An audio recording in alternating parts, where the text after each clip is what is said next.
Beth Hartley's frozen fingers couldn't hold the train ticket any longer. It slipped from her glove and disappeared into the Montana snow, taking her last chance at escape with it.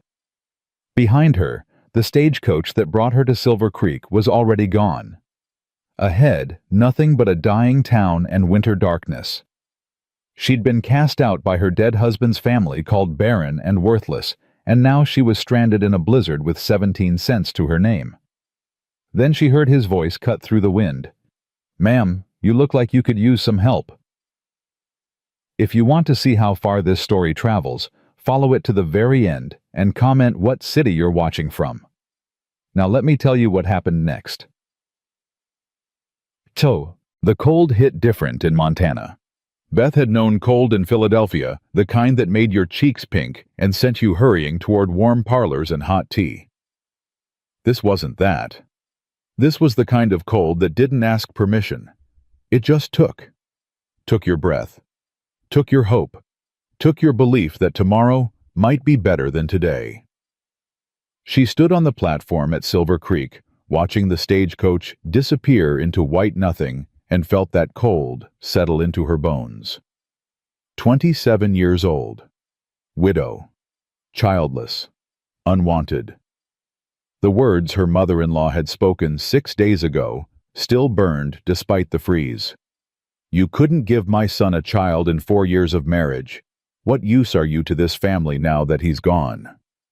Beth had tried to speak to defend herself, but Martha Hartley wasn't interested in explanations about God's will or medical complications or the fact that her precious son had been sick for 2 of those 4 years. "I've purchased your ticket west." Martha had continued cold as the Philadelphia winter. "My cousin runs a boarding house in Cheyenne. Perhaps she'll have work for you. Perhaps not.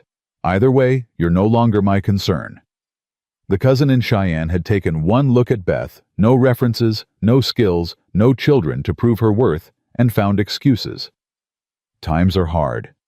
We're full up. Try further north. Montana Territory might have opportunities." Always further, always north, always away. Until she'd run out of money in Silver Creek, a town that barely qualified as a settlement. One main street, a handful of buildings fighting against the wind, and a train station where the ticketmaster had just told her the next train east wouldn't come for 6 days. 6 days. She had 17 cents. Beth picked up her carpetbag, everything she owned fit inside it, and turned toward the town. The wind hit her face like a slap. Snow was falling harder now, the kind that erased roads and buried hope. "Miss," the ticketmaster called from his window. "You got someplace to go?" "The boarding house." "Ain't got one. Mrs. Chen runs a restaurant with 2 rooms upstairs, but she don't take lodgers this time of year. Says the cold makes people desperate and desperate people steal." Beth's throat tightened. "Is there anywhere—" "Church might take you in. Reverend Wright's got a charitable nature." He paused. "Most times." She found the church at the end of the street, a simple wooden building with a cross that leaned slightly left. The door was locked. A sign nailed beside it read, "Gone to Bozeman. Back Lord willing." The Lord wasn't willing, apparently. Beth sat on the church steps and tried to think. The cold made it hard. Her mind kept circling back to the same impossible question. What now she couldn't go back east? Wouldn't. The humiliation of returning to Martha Hartley's doorstep begging for scraps would kill her faster than this Montana winter. She couldn't stay here. 17 cents wouldn't buy 6 days of survival. She couldn't go forward. There was nowhere left to go. So she sat on those church steps and watched the snow fall, and for the first time since Robert died, she let herself cry. Not the quiet, respectable tears she'd shed at his funeral. Real crying. The kind that came from somewhere deep and hopeless. That's when she heard the wagon. Beth looked up to see 2 horses pulling a supply wagon down the main street. A man drove it tall, even sitting down. His hat pulled low against the snow. But it was the children beside him that made her breath catch. A girl, maybe 11, sitting ramrod straight despite the cold. A boy younger pressed against the man's side for warmth. The wagon stopped in front of Mrs. Chen's restaurant. "Stay close," the man said, his voice a deep rumble that carried across the empty street. "Don't wander." "Yes, Papa," the girl said, but her tone suggested she had no intention of obeying. The boy said nothing, just stuck his thumb in his mouth and stared at Beth with wide, curious eyes. The man helped both children down gentle, despite his size, and started toward the restaurant. Then he paused, turned and looked directly at Beth. She should have looked away. Should have pretended she wasn't a woman crying on church steps in a blizzard. But something in his face stopped her. He had storm-gray eyes that had seen too much, and a jaw set against more than just cold. "Ma'am," he said, tipping his hat. "You all right?" The question was so unexpected, so genuinely concerned, that Beth almost started crying again. "I'm fine," she lied. He studied her for a long moment, took in her carpet bag, her fancy Philadelphia coat that wasn't made for Montana winters, the way she was shivering despite trying not to. "You don't look fine." "I'm waiting for someone." "In this weather on church steps?" Beth lifted her chin. "My business is my own, sir." Something flickered in his eyes. Respect, maybe. Fair enough. He turned to go, but the little boy tugged on his coat. "Papa, she's cold." "Lucas, don't—" "She's crying, Papa, like when Mama—" "Lucas." The man's voice went sharp, not angry, but firm. "Inside, now." The girl grabbed her brother's hand and pulled him toward the restaurant, shooting Beth a look that was pure suspicion. But the man lingered. "Look, ma'am, I don't know your situation, and I won't pry. But if you need help—" "I don't need charity." Wasn't offering charity, was offering common decency. There's a difference. Beth's hands clenched around her carpet bag. Pride wanted her to refuse to insist she was fine to preserve some shred of dignity. But pride wouldn't keep her alive for 6 days with 17 cents. "The boarding house is closed," she heard herself say. "The Reverend's gone to Bozeman. The next train doesn't come for 6 days. And you got nowhere to go." It wasn't a question. Beth nodded, not trusting her voice. The man was quiet for a moment, snow gathering on his hat brim. When he spoke again, his voice was careful, like he was choosing each word with precision. "My name's Daniel McCormick. I run the Diamond M Ranch about 8 miles north of here. I came to town looking for supplies and—" He paused. "And to see if the Reverend might know any women looking for work." Work. Housekeeping. Cooking. Looking after children. He glanced toward the restaurant where his kids had disappeared. "I've been managing on my own for 7 years since my wife died, and I ain't managing well anymore." Beth's heart started beating faster. "You're offering me employment." "Might be, if you're capable." "I can cook, clean. I helped raise my younger cousins back in Philadelphia." "Philadelphia." He said it like it explained everything. "City woman." Heat flushed through Beth's cold cheeks.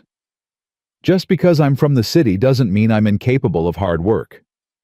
"Didn't say you were incapable. Said you were from the city. That's a fact, not an insult." "Then what is it?" "A concern." Daniel shifted his weight, and Beth noticed he favored his left leg slightly. Old injury. War, probably.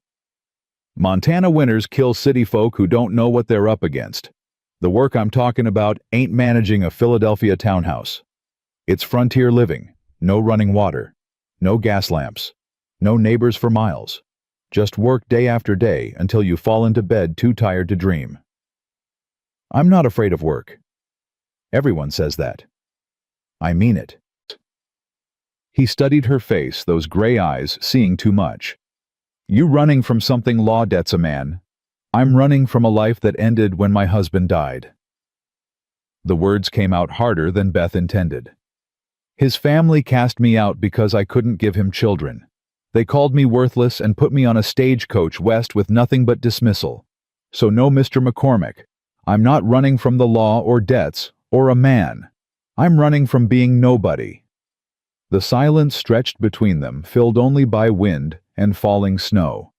Then Daniel nodded slowly. All right. All right. I'll give you a chance. Trial period, 1 month. You work the house help with the children, prove you can handle frontier life. If it works out, we'll discuss permanent arrangements. Relief flooded through Beth so fast it made her dizzy. Thank you. I won't. I ain't finished. His voice went quieter, more serious. What I'm about to say is going to sound improper, but I need you to hear me out before you decide. Beth's stomach clenched. I'm listening. The thing is, ma'am, I don't just need a housekeeper. I need... He stopped, removed his hat, ran a hand through dark hair that needed cutting. My daughter Rachel's been running the household since she was 4 years old. She's 11 now, and she's harder than most grown women I know.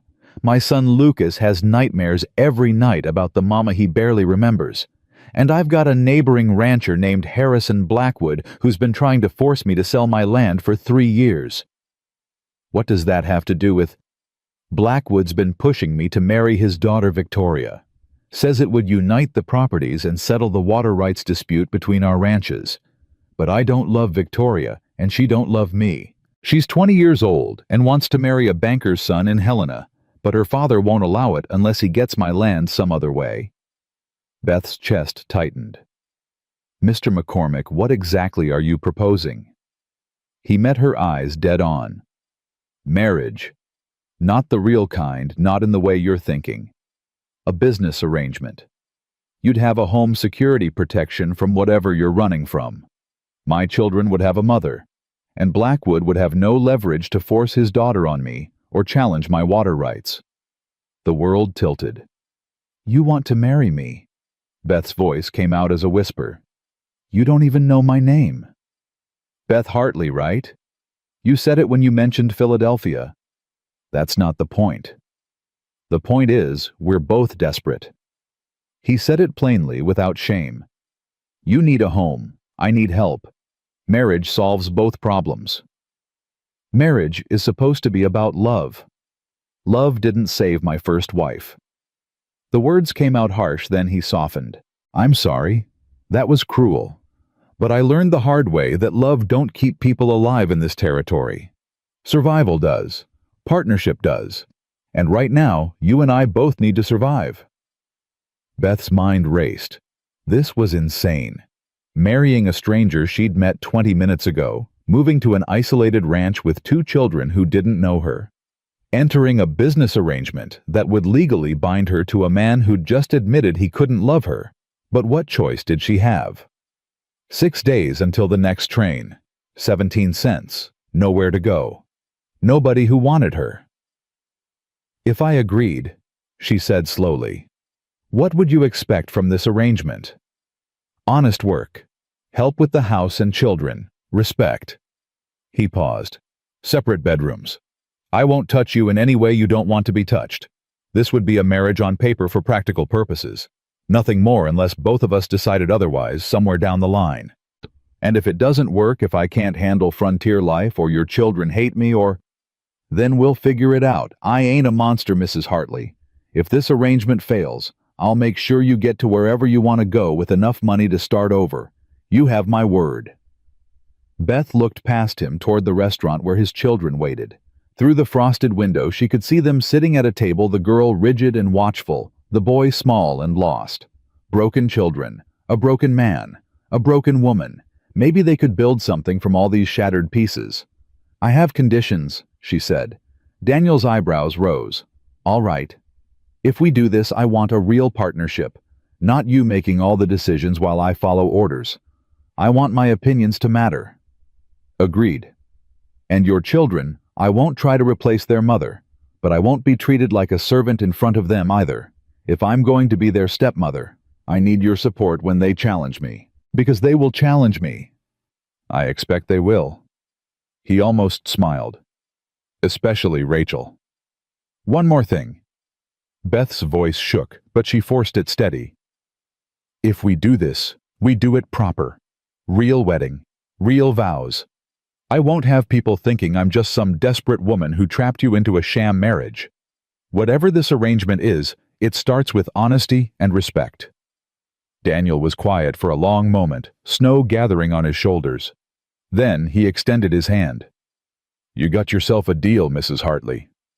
Beth stared at his hand, work-roughened, scarred across the knuckles, capable of gentleness, despite its size. This was it, the moment everything changed.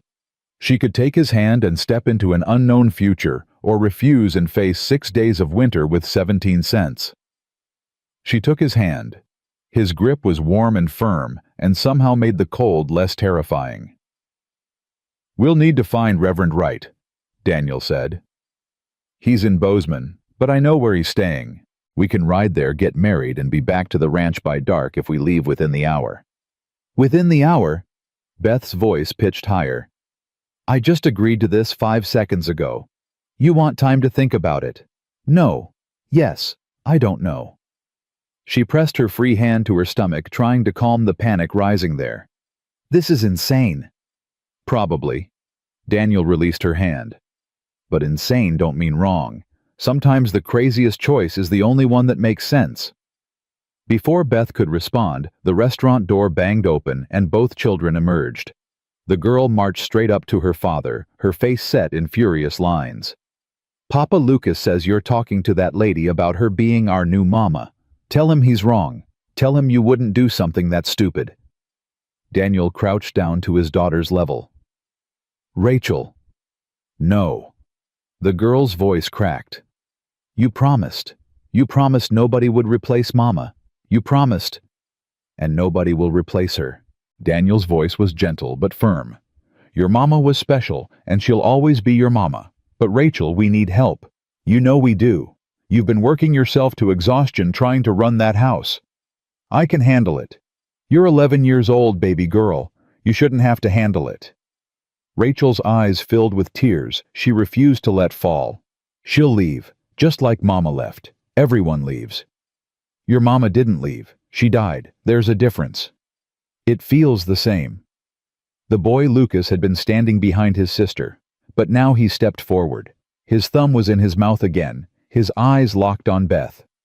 "Are you going to be our mama?" he asked. Beth's throat closed. What was she supposed to say to this child? How could she promise anything when she didn't know if she'd survive a month in Montana?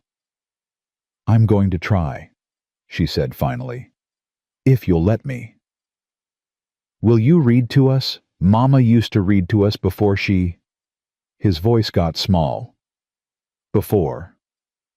"Yes, I'll read to you." "Will you make breakfast? Papa burns everything?" Despite everything, Beth almost smiled. "I'll make breakfast." "Will you stay?" The question came out as a whisper. "Will you promise not to leave like Mama did?" Beth looked at Daniel, saw the pain in his eyes, the fear. Then she looked back at Lucas, and spoke the only truth she had. "I can't promise I won't die, sweetheart. Nobody can promise that. But I can promise I won't choose to leave. I'll stay as long as I'm wanted and needed.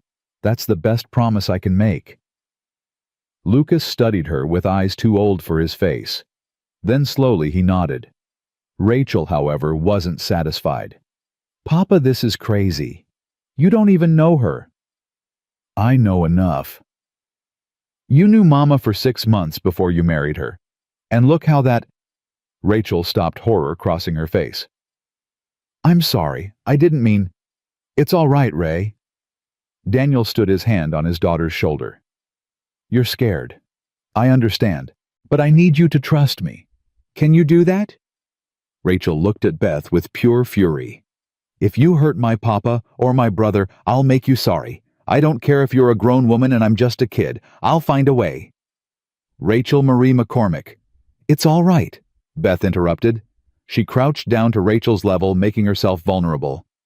"You're protecting your family. That's brave. And you're right not to trust me yet. I haven't earned it, but I will. I promise you, Rachel, I will earn your trust. Promises don't mean nothing. Then I'll show you with actions instead of words." The girl stared at her, looking for weakness, for lies, for anything that confirmed her worst fears. Beth stared back, refusing to look away. Finally, Rachel turned to her father. "I still think this is stupid." "Noted. And I'm not calling her Mama. Nobody's asking you to. And if she tries to change anything about how we do things, then we'll talk about it as a family. All of us together." Daniel looked at Beth. "That acceptable to you?" "More than acceptable." "All right then." He straightened his hat. "Mrs. Hartley, if you're still willing, we've got a reverend to find and a wedding to get to before this blizzard gets worse." Beth picked up her carpetbag and looked at the three faces watching her: Daniel, with his storm-gray eyes and old war wounds; Rachel, with her fierce protectiveness and buried grief; Lucas, with his desperate hope and thumb-sucking fear. Her new family. God help them all. "I'm willing," she said. And just like that, Beth Hartley stepped off the church steps and into a future she couldn't have imagined that morning. The ride to Bozeman took 3 hours through snow that tried its best to kill them. Beth sat in the back of the wagon, wrapped in a blanket Daniel had given her, watching Montana Territory roll past in shades of white and gray. Rachel sat up front with her father, spine straight, refusing to acknowledge Beth's existence. Lucas sat beside Beth, his small body pressed against hers for warmth. "You're really gonna marry Papa?" he asked quietly. "Yes." "How come?" "Because I have nowhere else to go. Because your father offered me survival when I had none. Because sometimes desperation looks like destiny." "Because he asked," Beth said instead. "And because I think we might be able to help each other." "Rachel says you're just using Papa for his money." "I don't want your father's money, Lucas. I want a home. There's a difference." "What's the difference?" Beth thought about that. "Money is something you take and leave. A home is something you build and stay for." Lucas considered this, then nodded. "Okay." They found Reverend Wright at a boarding house in Bozeman, warming himself by a fire, and looking surprised to see Daniel McCormick standing in his parlor with a strange woman and 2 children. "Daniel, what brings you out in this weather? Need you to perform a wedding, Reverend?" Wright's bushy eyebrows climbed toward his hairline. "A wedding today in a blizzard, if you're willing." "And the bride is—" "Beth Hartley, sir." Beth stepped forward, trying to look like a woman who made rational decisions instead of desperate ones. "Recently widowed. From Philadelphia." "Philadelphia." The Reverend looked between them, clearly trying to piece together how a Philadelphia widow ended up in Montana, about to marry a rancher she'd presumably just met. "This seems rather sudden." "It is," Daniel admitted. "But we're both of sound mind and acting of our own free will. That's sufficient. I'd like to speak with Mrs. Hartley privately first, if you don't mind." In the Reverend's small office, surrounded by books and the smell of old paper, Wright studied Beth with kind but sharp eyes. "Are you being coerced, Mrs. Hartley?" "No." "Are you aware this marriage will be legally binding?" "Yes." "And you understand you'll be living on an isolated ranch, caring for 2 children who aren't yours, partnered with a man you don't know?" Beth met his eyes. "I understand all of it, Reverend, and I'm still choosing this." "Why?" The question was gentle but demanded truth. "Because the alternative is worse," Beth said quietly. "I have no family, no money, nowhere to go. Mr. McCormick is offering me a chance to be useful again, to matter to someone. That might not be romantic, but it's honest." Wright was quiet for a moment. "And what about love-child marriage should be built on more than utility?" "I had love, Reverend. I married my husband because I loved him and thought we'd have a lifetime together. Then he got sick and died, and his family threw me away like I was nothing. Love didn't protect me. It didn't save me." Her voice hardened. "Maybe practical arrangements are more honest than romantic ones. That's a bitter philosophy for one so young." "Maybe, but it's the one I'm living with." The Reverend sighed, then nodded. All right, Mrs. Hartley. If this is truly your choice, I'll perform the ceremony. But I want you to remember something. What? Marriage vows are sacred, whether spoken from love or necessity. Once you make this commitment, you'll be bound to Daniel and those children in the eyes of God. That's not something to take lightly. I'm not taking it lightly, Reverend. I'm taking it seriously. Maybe that's better. The ceremony was brief and businesslike, performed in the Reverend's parlor, with only the children as witnesses. Rachel stood rigid and disapproving. Lucas watched with wide, confused eyes, and Beth barely heard the words through the roaring in her ears. When Wright asked if she took Daniel to be her husband, her voice shook. I do. Daniel's voice was steady and sure when he made his vows. If he had doubts, they didn't show. You may kiss the bride, Wright said. Daniel leaned down. God, he was tall, and pressed a brief, chaste kiss to Beth's lips. It was over in a second, but it was enough to make it real. She was married again. To a stranger. In Montana. In a blizzard. God help her. As they signed the marriage certificate, Lucas tugged on Beth's sleeve. Are you our mama now? Beth looked at Daniel, asking silent permission. He nodded. I suppose I am, she said softly. Good. Lucas slipped his small hand into hers. I'm glad. Rachel said nothing, just stared out the window at the falling snow, her jaw set against feeling anything. On the ride back to the ranch, Daniel spoke for the first time in an hour. You all right? I don't know what I am. That's fair. He kept his eyes on the road. For what it's worth, I'll do right by you. I know this ain't what you planned for your life. Nothing about my life has gone according to plan, Mr. McCormick. Probably time you called me Daniel, seeing as we're married now. Daniel, she tested the name, and you should call me Beth. Beth. He said it quietly, like he was trying it out. Suits you better than Mrs. Hartley. They fell back into silence, but it felt less heavy than before.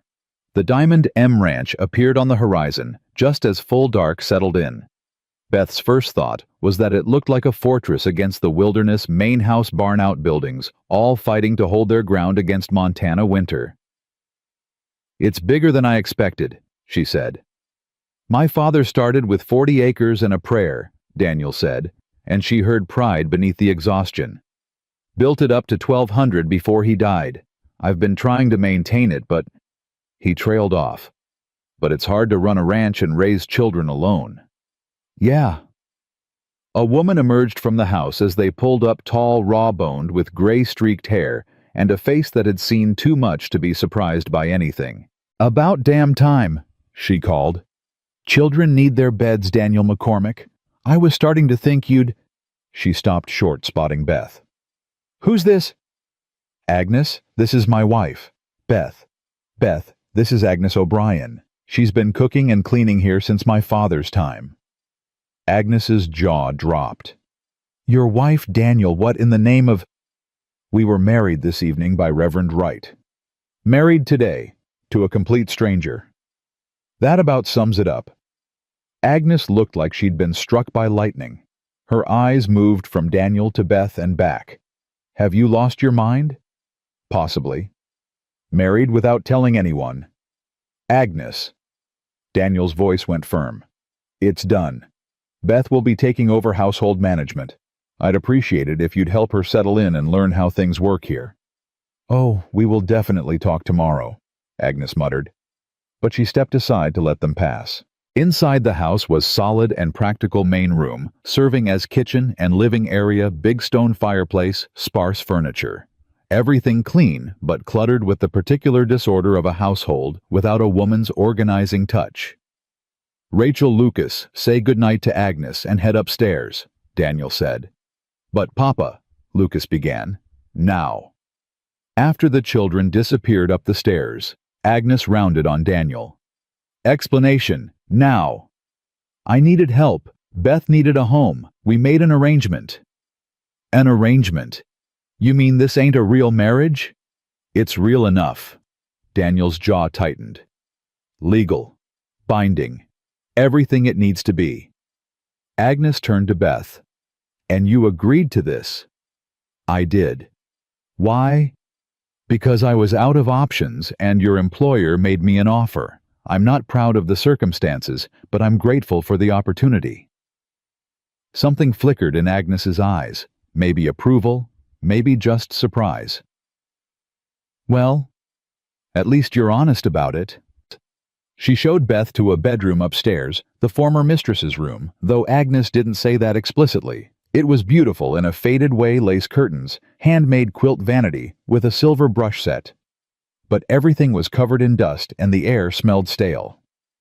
This was Daniel's first wife's room, Agnes said quietly. He hasn't let anyone touch it since she died. You'll be the first. Beth's chest tightened. What was she like? Agnes was quiet for a long moment. Sarah was delicate, like a hothouse flower trying to survive a prairie winter. She wasn't built for this life, but she tried. God, she tried. The isolation drove her mad, though. By the time Lucas came, she was already... Agnes shook her head. The childbirth just finished what Montana started. Daniel loved her. In his way. But love ain't enough out here. You need strength, resilience, the will to survive when everything's trying to kill you. Agnes studied Beth. You got that in you. I guess we'll find out. After Agnes left, Beth sat on the edge of the bed, her bed now, and tried to process everything that had happened in the last 12 hours. This morning, she'd been nobody sitting on church steps in a blizzard with 17 cents. Tonight, she was Beth McCormick, wife to a stranger, stepmother to 2 broken children, mistress of a Montana ranch she'd never seen before. Tomorrow she'd have to figure out how to survive it all. But tonight, for the first time in months, she had a roof over her head and a door she could lock. It wasn't much, but it was more than nothing. And right now, more than nothing felt like everything. Beth woke to the sound of someone crying. For a moment she forgot where she was. The room was too dark, the bed too unfamiliar, the air too cold. Then memory crashed back. Montana Marriage McCormick. She was Beth McCormick, now lying in a dead woman's bed, listening to a child weep somewhere in this house that was supposed to be her home. She wrapped the quilt around her shoulders and followed the sound down the hallway. Lucas's door was cracked open, lamplight spilling into the corridor. Beth pushed it wider and found the boy sitting up in bed, tears streaming down his face, his small body shaking. Lucas. He looked at her with eyes that didn't quite see her, still caught in whatever nightmare had hold of him. Beth crossed to the bed and sat on the edge. Sweetheart, you're safe. You're home. It was just a dream. Mama, he sobbed. Mama was drowning and I couldn't reach her. I tried, but she kept going under, and Papa said it was my fault. He said I killed her. No. Beth pulled him against her, feeling his heart hammer through his thin nightshirt. No, Lucas, that's not true. Your mama's death wasn't your fault. Do you hear me? It wasn't your fault. But she died having me. Rachel says so. Rachel says if I hadn't been born, Mama would still be alive. Beth's arms tightened around him. Over the boy's head she saw Rachel standing in the doorway, her face white with shock and guilt. I didn't mean... Rachel started. Out, Beth said quietly.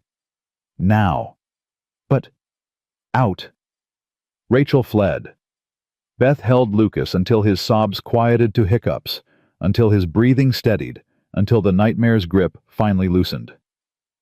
Listen to me, she said, pulling back to look at his face. What happened to your mama was a tragedy. A terrible, unfair tragedy. But it wasn't because of you. You were a baby. Babies don't kill their mothers. Sometimes women die in childbirth and it's nobody's fault. It just happens. Papa won't talk about it. He gets quiet and sad and Rachel gets angry and I don't know what I'm supposed to feel. You're supposed to feel whatever you feel. Sad or confused or angry or all of it at once. There's no wrong way to miss someone you love. Lucas wiped his nose on his sleeve. Did you have a mama? I did. She died when I was 12. Does it stop hurting? The question pierced Beth's chest. She thought about lying, about offering false comfort. But this child deserved truth. "No," she said softly. "It doesn't stop hurting. But it hurts different as time passes. Less sharp. More like an ache you carry instead of a wound that bleeds. I don't want to carry it forever." "I know, sweetheart. But sometimes we don't get to choose what we carry. We just get to choose how we carry it." Lucas leaned against her, exhausted from crying. "Will you stay until I fall asleep?" "Of course." She sat with him, stroking his hair the way her own mother used to do until his breathing deepened into sleep. Then she tucked the blankets around him and went to find Rachel. The girl's room was dark, but Beth could see her outline sitting by the window, staring out at the snow-covered land. "I know you're angry," Beth said from the doorway, "and I know you don't want me here, but we need to talk about what you said to your brother." "I didn't mean for him to hear it."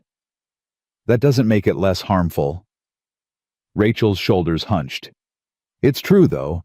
Mama wouldn't have died if Lucas hadn't been born. That's just fact." Beth crossed to the window and sat down, giving Rachel space but staying close enough to matter. "Your mama died from complications during childbirth. That's not the same as your brother killing her. One is a medical tragedy. The other is murder. Do you understand the difference?" "I understand Mama's gone and he's here. And you blame him for that. Somebody has to be blamed." "Why?"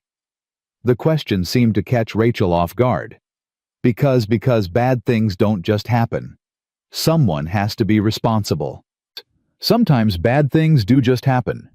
Sometimes there's no villain, no one to blame. There's just loss and grief and the impossible work of surviving it. Rachel turned to look at her for the first time. In the moonlight, her young face looked ancient with pain. "You don't know what it's like. You just got here. You don't know anything about us." "You're right. I don't know what it's like to lose my mother when I'm 4 years old. I don't know what it's like to spend 7 years being the woman of the house before you're old enough to understand what that means. I don't know what it's like to watch your father marry a stranger out of desperation." Beth paused. "But I do know what it's like to be blamed for things that aren't my fault, and I know what it's like to carry anger that has nowhere to go. My mother-in-law blamed me for not giving her son children," Beth continued. "She said I was worthless without them. She said God was punishing me for some sin I must have committed, and for a long time I believed her. I thought maybe she was right. Maybe I was defective. Maybe I deserved to be cast out." "Did you?" Rachel's voice was barely audible. "No. And neither does Lucas deserve to be blamed for your mother's death. He's a little boy who lost his mama before he could even know her. That's punishment enough." Silence stretched between them. Outside, wind howled through the eaves, making the house creak and settle. "I'm scared," Rachel finally whispered. "I'm scared you'll leave like Mama did. I'm scared Papa will die too. I'm scared Lucas will figure out I'm a terrible person and hate me. I'm scared all the time and I don't know how to stop." Beth's throat tightened. "Come here." "I don't need." "Come here anyway." Slowly, reluctantly, Rachel crossed the room. Beth pulled her into a hug, and the girl's rigid spine finally collapsed. She cried against Beth's shoulder. 7 years of tears she'd been holding back. 7 years of being strong when she should have been allowed to be a child. "I've got you," Beth murmured. "I've got you, and I'm not letting go." When Rachel's tears finally subsided, she pulled back and wiped her face roughly. "I'm still not calling you Mama." "I didn't ask you to. And I still think Papa made a mistake marrying you." "That's fair. But maybe you're not completely terrible." Despite everything, Beth smiled. "I'll take it." The next morning came too early. Beth woke to pale dawn light and the smell of something burning. She threw on her dressing gown and hurried downstairs to find Agnes at the stove cursing in what sounded like Gaelic while smoke poured from a skillet. "Let me," Beth said, taking the pan and dumping its charred contents into the slop bucket. "What were you trying to make?" "Breakfast. But Daniel likes his eggs a certain way and the bacon has to be crisp but not burned, and I swear that man has more opinions about food than the good Lord has about sin." Beth almost laughed. Where is Daniel? Out with the hands. Been up since before dawn checking the cattle. Winter's hard on them, and we lost 3 head last week to the cold. And the children? Still sleeping if they've got any sense. Agnes handed Beth a bowl of eggs. You really know how to cook, or was that just talk yesterday? I can cook. My mother taught me, and I ran my husband's household for 4 years. Philadelphia household ain't the same as frontier cooking. Then teach me the difference. Something shifted in Agnes's expression. All right. First lesson, everything takes longer out here. Water has to be hauled from the well. Fire has to be built and maintained. We don't have fancy gas stoves or servants to do the work. You'll be on your feet from dawn till dark. And if you're smart, you'll learn to do 3 things at once. For the next 2 hours, Agnes taught Beth the rhythms of frontier cooking. How to manage the wood stove's temperamental heat. How to stretch ingredients to feed a household of ranch hands. How to make biscuits that would stick to a working man's ribs. Beth's hands cramped and her back ached, but she refused to complain. When Daniel came in for breakfast, covered in snow and smelling like hay and horses, he stopped short at the sight of Beth in an apron flour dusting her sleeves. You're up early. Couldn't sleep. Heard crying last night. Lucas? He had a nightmare. I sat with him until he settled. Daniel's jaw tightened. He gets them most nights. Sarah used to sing to him, but I don't. I can't. I'll handle it. You don't have to. I'm his stepmother now. It's my job. Beth set a plate in front of him. Eggs and bacon. Agnes says you're particular about how they're cooked. He looked down at the plate, then up at her, something unreadable in those storm-gray eyes. Looks perfect. The children came down while he was eating. Lucas immediately went to Beth's side, slipping his hand into hers. Rachel hung back, watching them all with wary eyes. Morning, Papa, Lucas said. Morning, son. Sleep all right after? Beth stayed with me. She said Mama dying wasn't my fault. Daniel's fork clattered against his plate. His eyes found Beth's, and she saw something crack in his careful control. She's right. It wasn't your fault, Lucas. I'm sorry if I ever made you think. You didn't, Papa, but Rachel did. Every head turned to the girl. She flushed red, but lifted her chin. I said I was sorry. To me, Lucas challenged. I'm saying it now. I'm sorry. I was wrong. The words came out stilted, forced, but genuine. Mama dying wasn't your fault. It was just terrible and unfair, and I wanted someone to blame. Daniel stood slowly. Rachel, come here. She went to him, and he pulled her into a hug that looked like it hurt them both, all the affection they'd been denying themselves for years, suddenly breaking through. I'm sorry, too, he said roughly. I should have talked to you about this. Should have made sure you understood. I was just so I couldn't face it, but that wasn't fair to you, to either of you. Beth turned away, giving them privacy, and found Agnes watching her with sharp eyes. You've been here one day, the older woman said quietly. One day, and you've already cracked open wounds this family's been ignoring for years. Is that a good thing or a bad thing? Depends on whether the wounds can heal or just bleed out. The morning passed in a blur of work. Agnes showed Beth the house's routine's laundry, hauled and heated and scrubbed by hand floors that needed constant sweeping against tracked-in snow lamps, that needed filling fires, that needed tending. By midday, Beth's arms ached and her hands were raw, but she kept moving. Rachel appeared in the kitchen while Beth was kneading bread dough. Agnes says I'm supposed to help you. Do you want to help me, or are you just following orders? The girl considered this. Both, I guess. Fair enough. You can start by peeling those potatoes. They worked in silence for a while, the only sounds the thunk of Rachel's knife and the rhythmic slap of dough against the wooden board. You really sat with Lucas all night? Rachel finally asked. Until he fell asleep. Maybe an hour. He hasn't let anyone comfort him since Mama died. Papa tries, but Lucas just freezes up. I try, but he knows I blame him. She paused. Blamed him. He's a little boy who needed his mother and got me instead. That's not ideal for anyone. You're not so bad. Beth glanced up. That might be the nicest thing you've said to me. Don't get used to it. But there was almost a smile in Rachel's voice. That afternoon, a rider came up to the house. Beth saw him through the kitchen window, a well-dressed man on a fine horse, followed by two other men who looked like hired muscle. Agnes cursed when she saw them. That's Harrison Blackwood. And he's brought company. Should I get Daniel? He's out on the North Range. Won't be back for hours. Agnes wiped her hands on her apron. I'll handle this.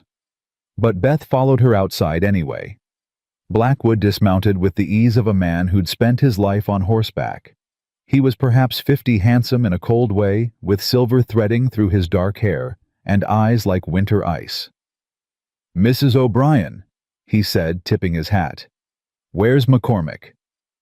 Working his ranch, Mr. Blackwood, as you should be doing on yours. I heard an interesting rumor in town yesterday. His gaze slid past Agnes to Beth. Something about Daniel getting married. To a stranger. On the same day they met. What of it? I'd like to meet this mysterious bride. Make sure she's real and not some convenient fiction. Beth stepped forward before Agnes could respond. I'm Beth McCormick, Daniel's wife, and I assure you I'm quite real. Blackwood's eyes traveled over her with insulting thoroughness. Philadelphia from your accent. How did a city woman end up married to a Montana rancher? That's between my husband and me. Is it, though, because it seems awfully convenient? I've been trying to unite our properties through marriage for 3 years. My daughter Victoria is a lovely girl well-suited to frontier life. But Daniel kept refusing, said he wasn't ready. Then suddenly he marries a complete stranger. Blackwood smiled, and it didn't reach his eyes. Forgive me for being suspicious. My marriage to Daniel is legal and binding. If you doubt that, feel free to ask Reverend Wright. He performed the ceremony. Oh, I don't doubt you have a marriage certificate. I doubt you have a real marriage. I think this is a scheme to avoid my very reasonable offer. And I think when people start asking questions, and they will ask questions, your hasty arrangement won't hold up to scrutiny. Beth's hands clenched in her skirts. Are you threatening me, Mr. Blackwood? I'm stating facts, Mrs. McCormick. If that feels like a threat, perhaps you should examine why. One of Blackwood's men leaned down and whispered something in his ear. Blackwood's smile widened. I hear you have no children from your previous marriage. 4 years, wasn't it? That's a long time to prove barren. One might wonder if Daniel knows what he's gotten himself into. Heat flooded Beth's face. Part shame, part rage. My ability to bear children is none of your concern. It is when it affects property rights. You see, if this marriage is just a legal maneuver and not a genuine union, it can be challenged, annulled, and then Daniel will be right back where he started, facing my very reasonable offer. Reasonable, Agnes spat. You've been harassing him for 3 years, trying to force your daughter on him. My daughter is 20 years old and deserves a good match. Daniel McCormick with his land and water rights would have been perfect, but if he's chosen to marry this desperate widow instead, well. Blackwood shrugged. I suppose we'll see how long this arrangement lasts. He remounted his horse, his men following suit. Give Daniel my regards, Mrs. McCormick. Tell him I'll be watching his new marriage with great interest, and if I find any evidence it's fraudulent, I'll make sure the territorial authorities know about it. They rode off, leaving Beth shaking with anger and something darker fear. Don't let him rattle you, Agnes said. Blackwood's been making threats for years. He's all bark. He knows about my first marriage, about the children I couldn't have. How? Small territory. People talk. Agnes put a hand on Beth's shoulder. But that doesn't make what he said true. You're Daniel's wife now, legal and proper. Blackwood can't change that. He can try to prove it's not genuine. Then we'll prove him wrong. But as Beth went back inside, Blackwood's words echoed in her mind. Barren. Fraudulent. Desperate. All the things she'd tried to escape by coming west now following her into this new life. Daniel came home just before dark, covered in snow and exhausted. Beth had supper waiting venison stew. Agnes had taught her to make biscuits that were only slightly lopsided coffee strong enough to strip paint. He ate in silence while the children told him about their day. Lucas had helped Agnes feed the chickens. Rachel had finished mending all the socks that needed repair. Normal domestic things that felt almost precious after Blackwood's visit. After the children went to bed, Beth told Daniel what had happened. His face went hard as she described the encounter, his jaw clenching when she repeated Blackwood's threat. "He had no right to speak to you that way." "But he did. And he's going to challenge our marriage, Daniel. He as much as promised it." "Let him try." Daniel stood and paced to the window, staring out at the dark. "Our marriage is legal. We have witnesses. We have Reverend Wright's certification. Blackwood can kick up all the dust he wants, but he can't change facts.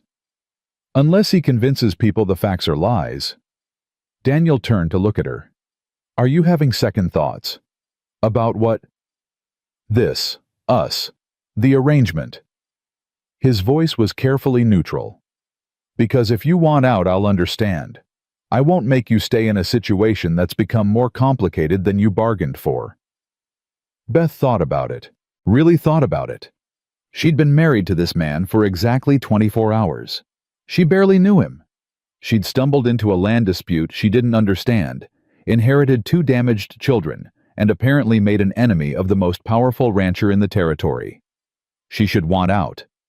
But she thought about Lucas's small hand in hers, about Rachel's tears against her shoulder, about Agnes teaching her to make biscuits, and Daniel's quiet, "looks perfect" over breakfast, about having a purpose again, mattering to someone again, being somebody instead of nobody.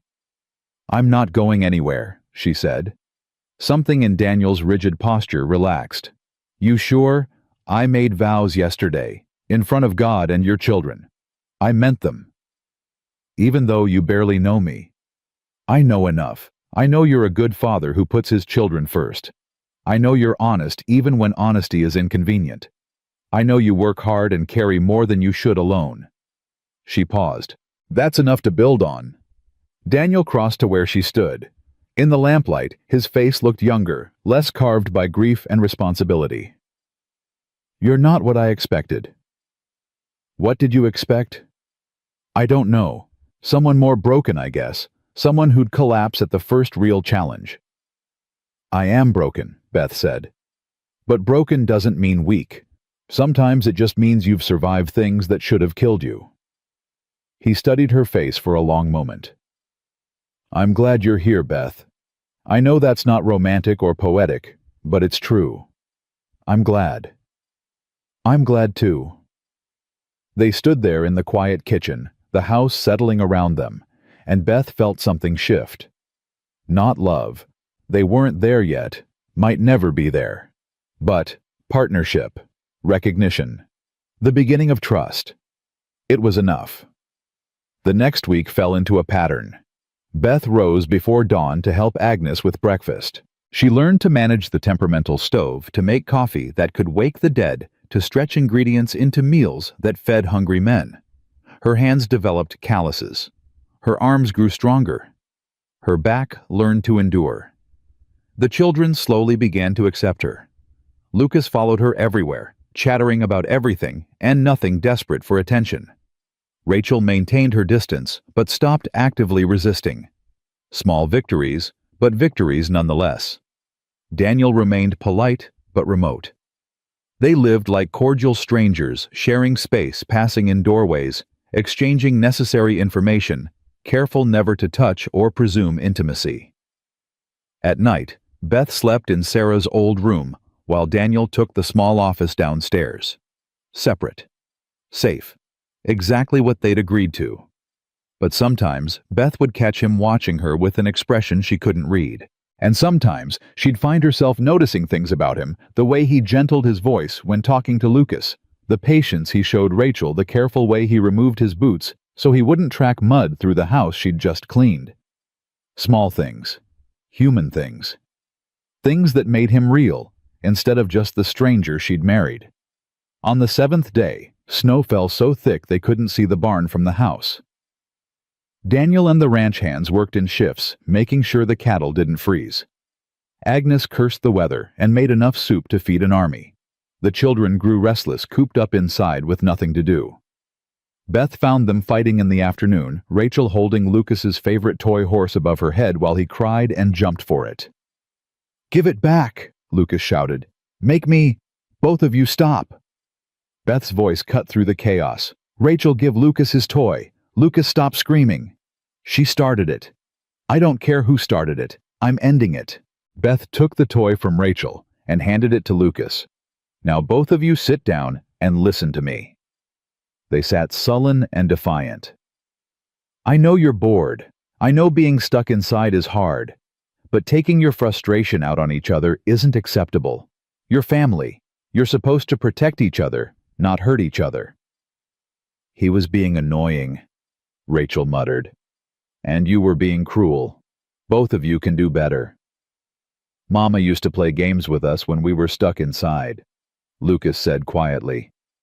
"She'd tell us stories and make us laugh, and it didn't feel so bad." "I'm not your mama." "We know that," Rachel snapped. "But I am here. And if you're willing, I can tell you a story. It won't be the same as what your mama did, but it might help pass the time." Lucas's face lit up. "Really?" "If you want." They wanted. Beth settled into the rocking chair by the fire, and both children sat at her feet. Lucas curled up like a puppy, Rachel maintaining her distance, but listening. She told them about Philadelphia, about growing up in a townhouse that got smaller every year as her father's money disappeared. She told them about sneaking books from her father's library and reading by candlelight when she was supposed to be sleeping. She told them about her mother teaching her to play piano on an instrument they couldn't afford to keep. "Why'd your father lose his money?" Rachel asked.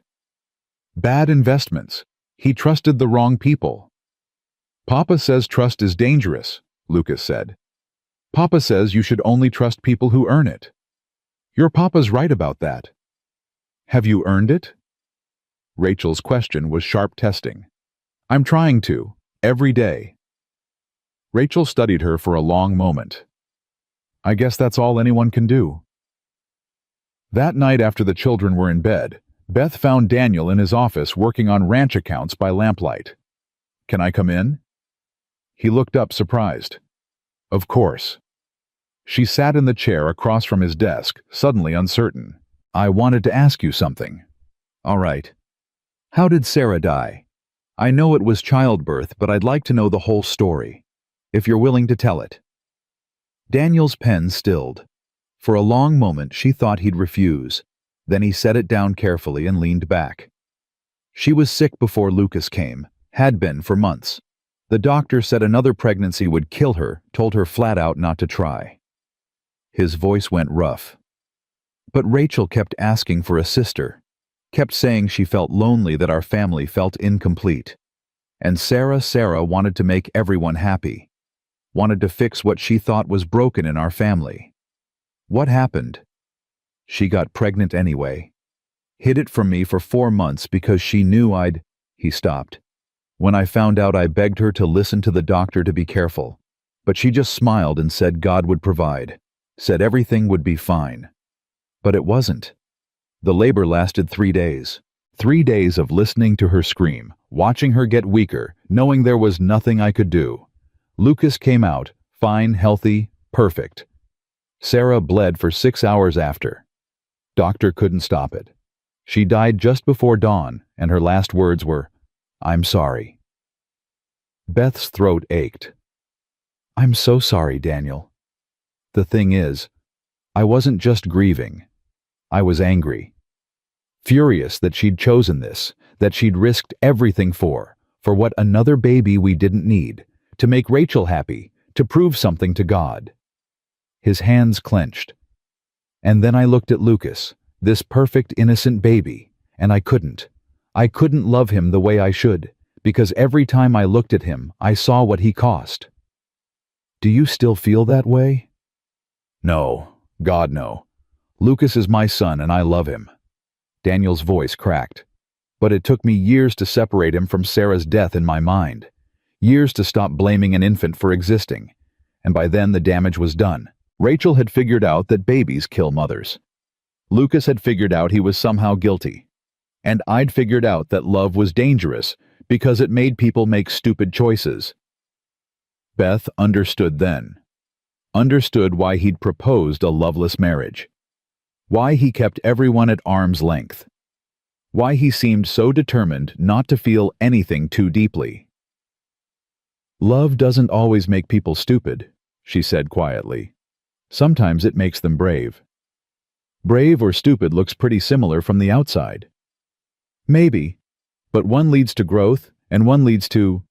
She gestured around the sparse office, the cold house, the careful distance he maintained. This. Daniel flinched. I'm protecting my children. You're protecting yourself, and teaching them that feeling nothing is safer than feeling anything. That's not... Lucas has nightmares every night because he's terrified of being abandoned. Rachel's so scared of loss she pushes everyone away before they can leave. You're so walled off you proposed marriage to a stranger rather than risk actually knowing someone. Beth leaned forward. This isn't protection, Daniel. This is just a different kind of dying. And you're an expert on living. The words stung because they were true. No, I'm just as damaged as you are, but at least I'm trying to heal instead of treating my wounds like armor. Silence crashed between them. Then Daniel's face crumpled slightly. I don't know how to be any different. Neither do I, but maybe we can figure it out together. He looked at her, then really looked at her, and Beth saw past the walls to the man beneath, scared and lonely, and so tired of carrying everything alone. I want to try, he said finally. I want to be better. For Lucas and Rachel. For you. But I don't know if I can. Then start small. Let me help you. Stop trying to do everything alone. Trust me with some of the weight you're carrying. What if I trust you and you leave? What if you don't trust me and I stay? You'll have wasted whatever time we have together protecting yourself from something that's not even happening. Daniel rubbed his face, exhaustion making him look older than his 34 years. This isn't what I thought marriage would be like. Mine either. But maybe that's not a bad thing. Maybe we can build something better than what we expected. Maybe. He stood and moved to the window. Outside, snow was still falling, burying the world in white. Beth. Yes. Thank you. For telling the children about Sarah. For sitting with Lucas. For trying with Rachel, even though she's making it hell for you. She's scared. Fear makes people cruel. Is that why you're so kind? Because you know what it's like to be scared. Beth considered this. I'm kind because I know what it's like when nobody else is. When you're alone and desperate and everyone's turned their back. I won't do that to others, not if I can help it. Daniel turned to look at her, and something in his expression made her breath catch. You're a remarkable woman, Beth McCormick.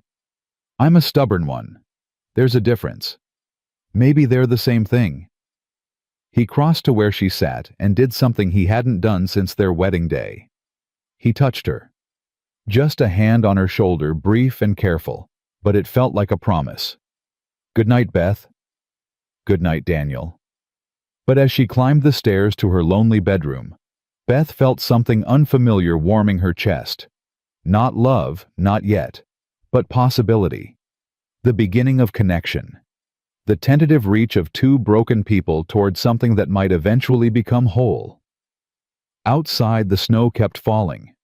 Inside, slowly, carefully, a family began to heal. The summons came 3 weeks later. Beth was kneading bread dough when Agnes burst through the kitchen door, her face white with fury, waving a folded paper. That bastard actually did it. What happened? Harrison Blackwood filed a complaint with the territorial court. Says your marriage to Daniel is fraudulent. Says it's a sham arrangement designed to circumvent his legitimate business interests. Agnes slapped the paper onto the table. There's going to be a hearing, 2 weeks from today, in Silver Creek. Beth's hands stilled in the dough. A hearing.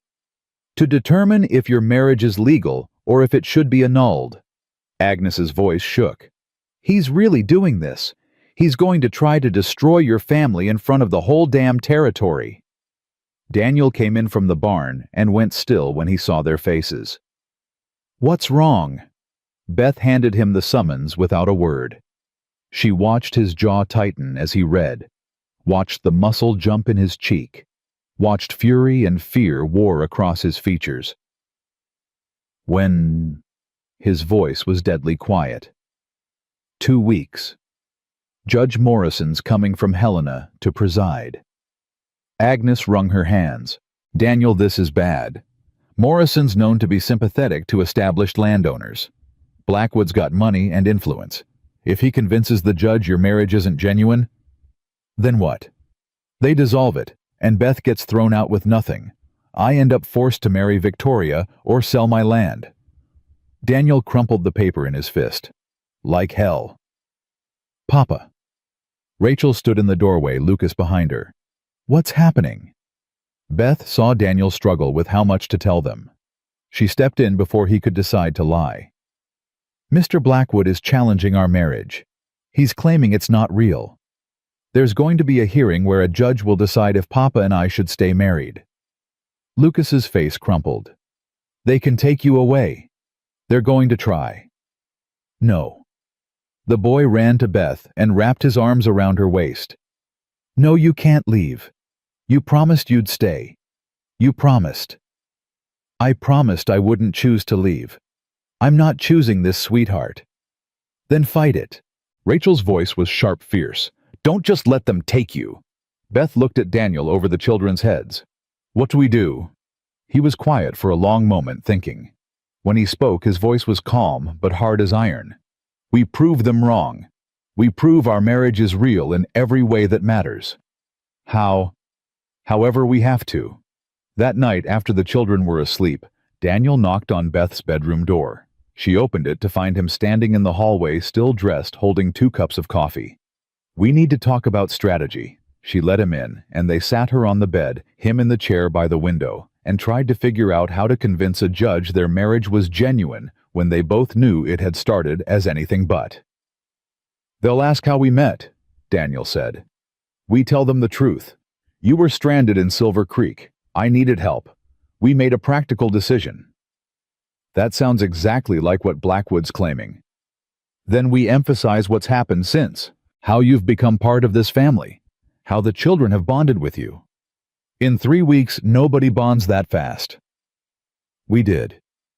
Daniel met her eyes. Didn't we? Beth thought about Lucas's hand in hers, about Rachel's tears on her shoulder, about standing in this kitchen learning to make biscuits while Agnes cursed in Gaelic, about Daniel's careful touch on her shoulder 3 nights ago. Yes, she said quietly. We did. Then we tell them that. We tell them about Lucas's nightmares and how you're the only one who can calm him. We tell them about Rachel learning to trust again. We tell them this marriage might have started as convenience, but it's become something real. What if they don't believe us? They will, because it's true. He paused. But Beth, there's something else they're going to ask about. Something we need to address. Her stomach clenched. What? Whether we're sharing a bedroom. Whether the marriage has been consummated. His ears went red, but his voice stayed steady. It's going to come up. Blackwood will make sure of it. And right now, anyone who looks can see we're sleeping separately. You said separate bedrooms. That was our agreement. I know. And I'm not suggesting we change that unless you want to. But we need to appear as though we're husband and wife in truth, not just on paper. Beth's hands twisted in her lap. What are you proposing? That I move my things into your room. That we sleep in the same bed even if nothing happens.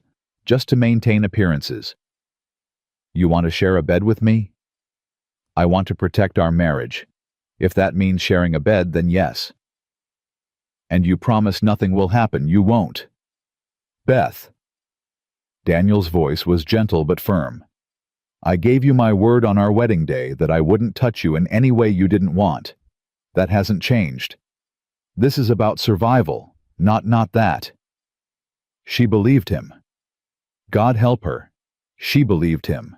And maybe that was the strangest part of this whole arrangement, that she trusted this man she'd known less than a month more than she'd ever trusted anyone.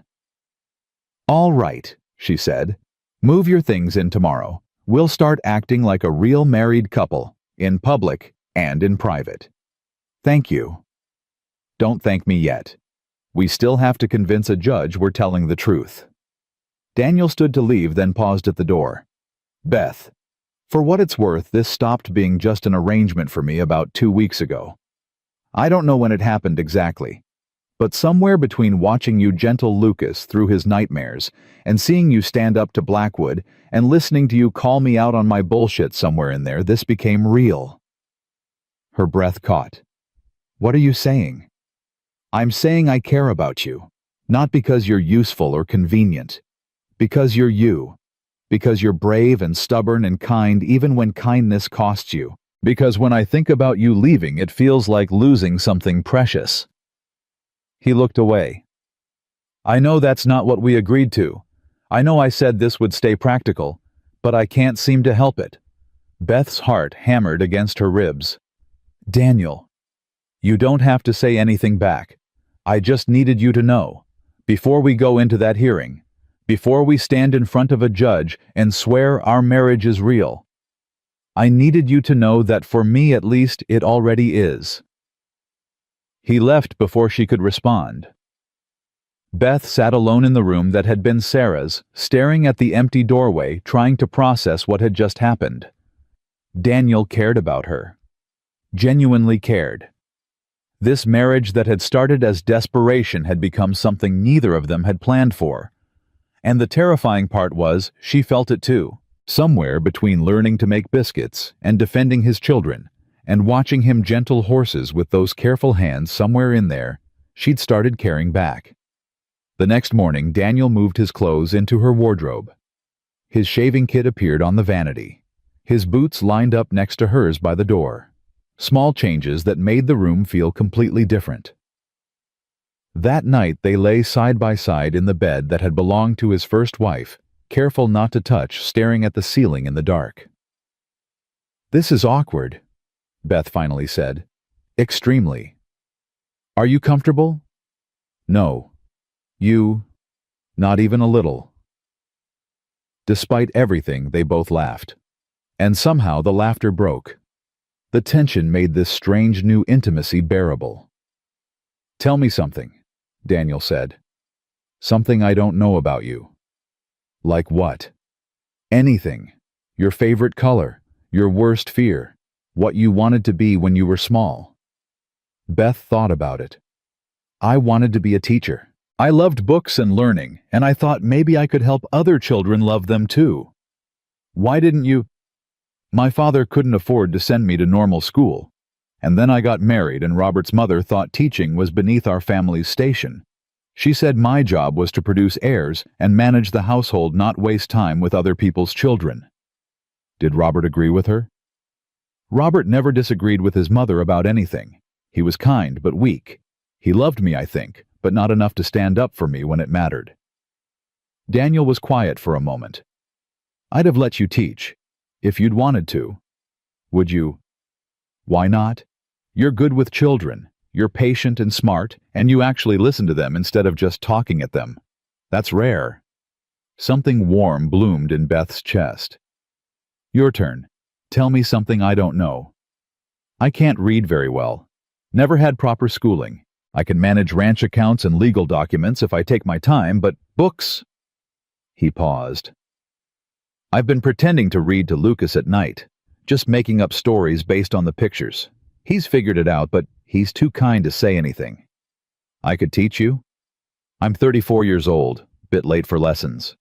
"It's never too late to learn. If you want to, I could help you." Daniel turned his head to look at her in the darkness. "You'd do that?" "Of course. We're partners, aren't we? Partners help each other." "Yeah." His voice went soft. "We are." They fell asleep like that, talking quietly in the dark, and Beth woke some time before dawn to find Daniel's arm draped across her waist and her head tucked against his shoulder. Neither of them had meant to end up tangled together, but sleep had made them honest. She should have moved away, should have maintained the careful distance they'd agreed to, but his warmth felt good and safe and right, so she stayed where she was until the first light came through the window and forced them both awake. Daniel pulled back immediately. "Sorry, I didn't mean to. It's fine. I wasn't trying to take advantage." "Daniel." Beth put her hand on his arm. "It's fine. We're married. We're allowed to sleep next to each other." "Right." But he still looked uncertain, like he'd crossed some invisible line. The children noticed the change immediately. At breakfast, Lucas climbed into Beth's lap without asking and announced, "Papa slept in your room last night. I heard him snoring." Rachel's fork paused halfway to her mouth. "Did he?" "Yes," Daniel said firmly. "Because Beth is my wife, and married people share a bedroom. Any other observations you'd like to share, son?" Lucas grinned. "Nope." But Rachel was watching them both with sharp, assessing eyes. After the meal, she cornered Beth in the kitchen while Agnes was outside feeding chickens. "Are you and Papa really married now? Like actually married?" "We've been actually married since the day we spoke our vows." "You know what I mean. Are you—" Rachel struggled with the words. "Are you together, or are you still just pretending?" Beth chose her words carefully. "Your father and I are building something real. It might not look like other people's marriages, but it's genuine. Does that bother you?" "I don't know yet." Rachel twisted her apron between her hands. "I spent 7 years thinking nobody could replace Mama, that Papa would stay alone forever, and I'd just keep running the house until I was old enough to marry someone and leave. But then you came and everything changed." Change is scary. It's more than scary. It's, what if I let myself care about you and then you die too? Or what if Papa loves you more than he loved Mama, and I forget what Mama was like? Or what if... Her voice broke. "What if I'm happy, and that means I'm betraying Mama's memory?" Beth pulled the girl into a hug. "Listen to me, Rachel. Your Mama would want you to be happy. Parents don't want their children to suffer forever. They want them to heal and grow and find joy again. Being happy doesn't mean you love your Mama less. It just means you're living the life she would have wanted for you. How do you know? Because I had a Mama too, and when she died, I thought being sad forever was the only way to honor her. But you know what? She would have hated that. She would have wanted me to laugh and love and live. That's what good parents want for their children." Rachel clung to her, small and vulnerable, in a way she rarely allowed herself to be. "I'm glad you're here, Beth. Even though I was mean at first, even though I tried to make you leave, I'm glad you stayed." "Me too, sweetheart." The days before the hearing passed too quickly. Beth and Daniel practiced their story until they could recite it without thinking how they met, why they married, what their life together looked like. They made sure to touch casually in front of others, to use given names instead of formal address, to act like a couple who'd chosen each other instead of two desperate people who'd made a bargain. But the touching stopped being entirely for show. Daniel's hand would find the small of Beth's back when they walked. Her fingers would brush his arm when she poured his coffee. They'd catch each other's eyes across the room and smile for no reason except that they wanted to. Agnes watched it all with knowing eyes. "You two are either the best actors I've ever seen, or this marriage is becoming exactly what you're claiming it is." "Does it matter which?" Beth asked. "Not to me, but it might matter to that judge." The night before the hearing, Beth couldn't sleep. She lay next to Daniel, listening to his breathing, trying not to think about what tomorrow might bring. If they lost, if the judge ruled their marriage fraudulent, she'd be back where she started. Nobody with nowhere to go. Worse than that, she'd lose Lucas and Rachel and Daniel, and this life she'd somehow built from nothing. "You're thinking too loud," Daniel murmured. "I can hear your brain working from here." "Sorry." "Talk to me." What's got you so worried? Everything. What if we're not convincing enough? What if Blackwood has evidence we don't know about? What if the judge just doesn't like us? Then we'll figure it out. We'll fight back. We'll find another way. What if there isn't another way? Daniel rolled onto his side to face her. In the moonlight filtering through the curtains, his eyes were steady and sure. Beth, listen to me. Tomorrow, we're going to walk into that courtroom and we're going to tell the truth. We're going to tell them exactly how this marriage started and exactly what it's become. And if that's not enough for them, if they still want to tear us apart, then we'll know we did everything we could. I'm scared. So am I. But I'm also angry. Blackwood has no right to challenge our marriage, no right to threaten our family, and I'll be damned if I let him win. What if he does anyway? Then we'll survive it. We've survived worse, haven't we? You survived losing your husband and being cast out by his family. I survived losing Sarah and raising 2 children alone. We're both stronger than we think. And together, he reached for her hand. Together, we're damn near unstoppable. Beth laced her fingers through his. When did you become an optimist? When I married a woman stubborn enough to make me believe things could get better. She laughed despite her fear. I'm not that stubborn. You confronted armed men over a fence line. You stood up to Blackwood without flinching. You gentled a traumatized 7-year-old every single night and somehow got an 11-year-old to trust again. He squeezed her hand. You're the stubbornest person I've ever met, and I'm grateful for it. Daniel. Yeah. If we lose tomorrow, if they dissolve the marriage, I want you to know this was real for me too. Whatever happens, this wasn't just convenience or desperation. You and Lucas and Rachel, you became my family. This became my home. That's the truth. He brought her hand to his lips and kissed her knuckles gently. Then that's what we tell them. And we make them believe it. They fell asleep holding hands, and Beth dreamed of Philadelphia and Montana and all the impossible distances between who she'd been and who she was becoming. Morning came cold and bright. Beth dressed carefully in her best dress, pinned her hair with extra care, and tried not to look as terrified as she felt. Downstairs, Agnes had made a huge breakfast that nobody could eat. You'll do fine, the older woman said, squeezing Beth's shoulder. Just tell the truth and let them see what's right in front of their faces. The children were subdued. Lucas clung to Beth's skirt until Daniel gently peeled him off.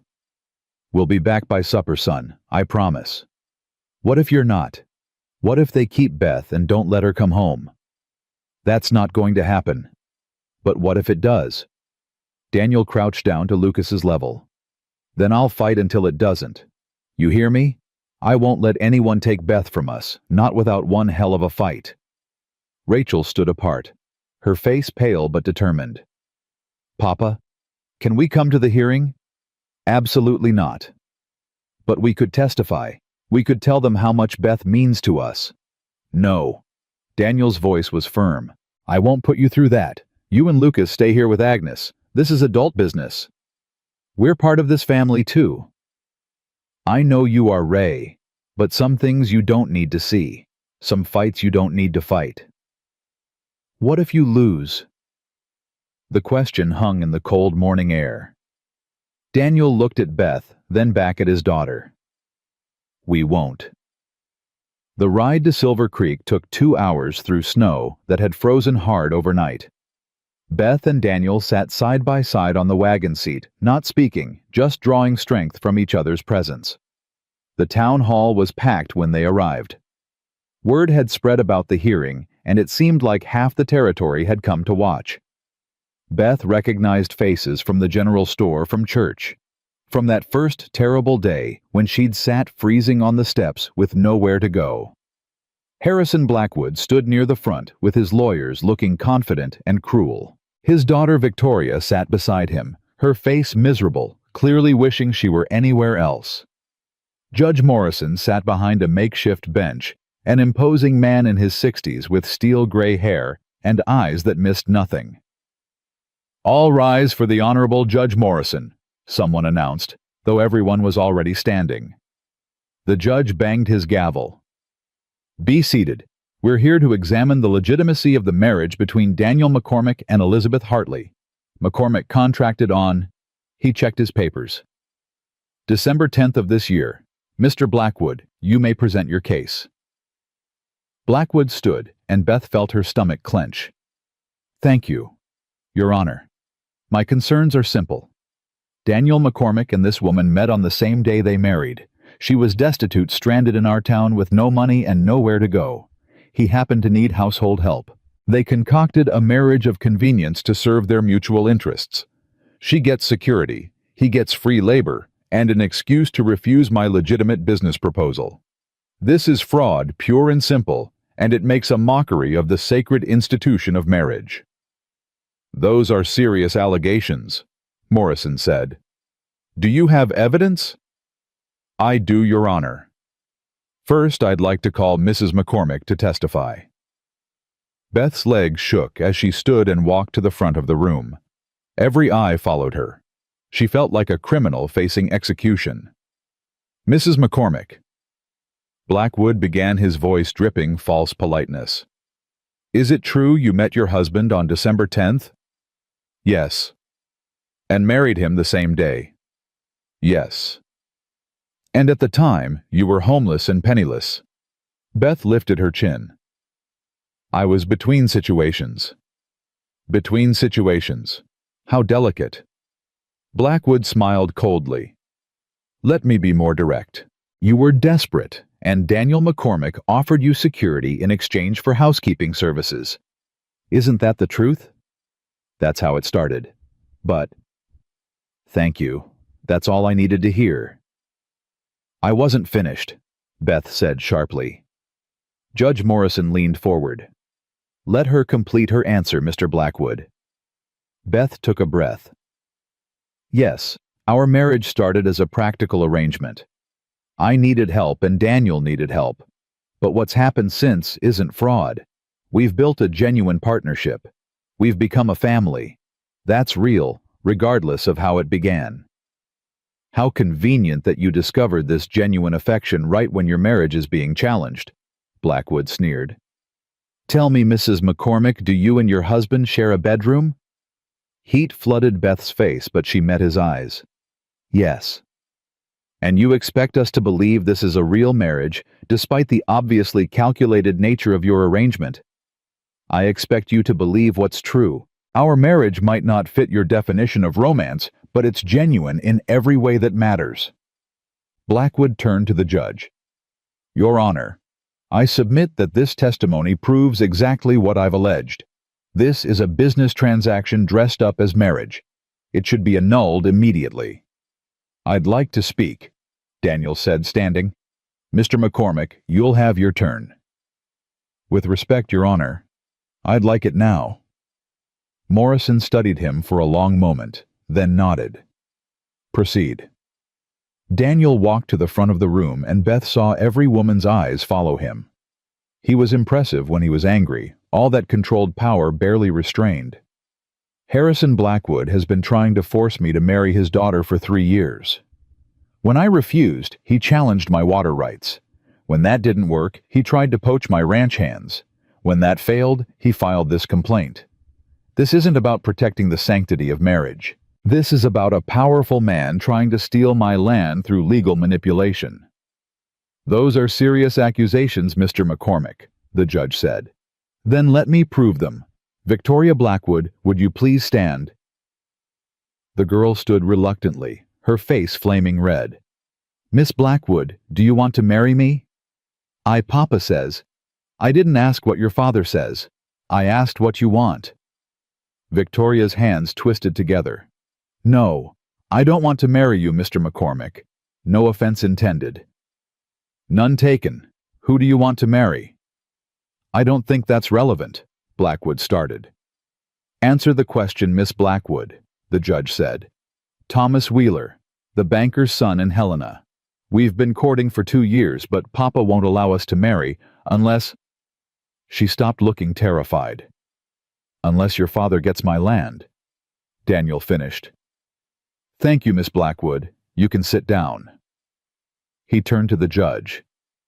Your Honor, I married Beth because I needed help and she needed a home. That's true.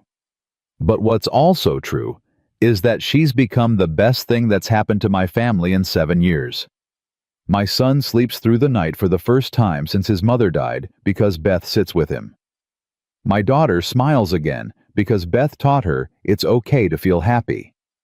And his voice roughened. I'm a better man because Beth makes me want to be. Mr. Blackwood. The judge looked to the lawyer. Any response? But before Blackwood could speak, the doors at the back of the hall burst open. Rachel and Lucas stood there, Agnes behind them looking furious and apologetic at once. I told them to stay home, she hissed. They wouldn't listen. Papa! Lucas ran down the aisle. Papa, you can't let them take Beth away. Judge Morrison banged his gavel. Order. This is highly irregular.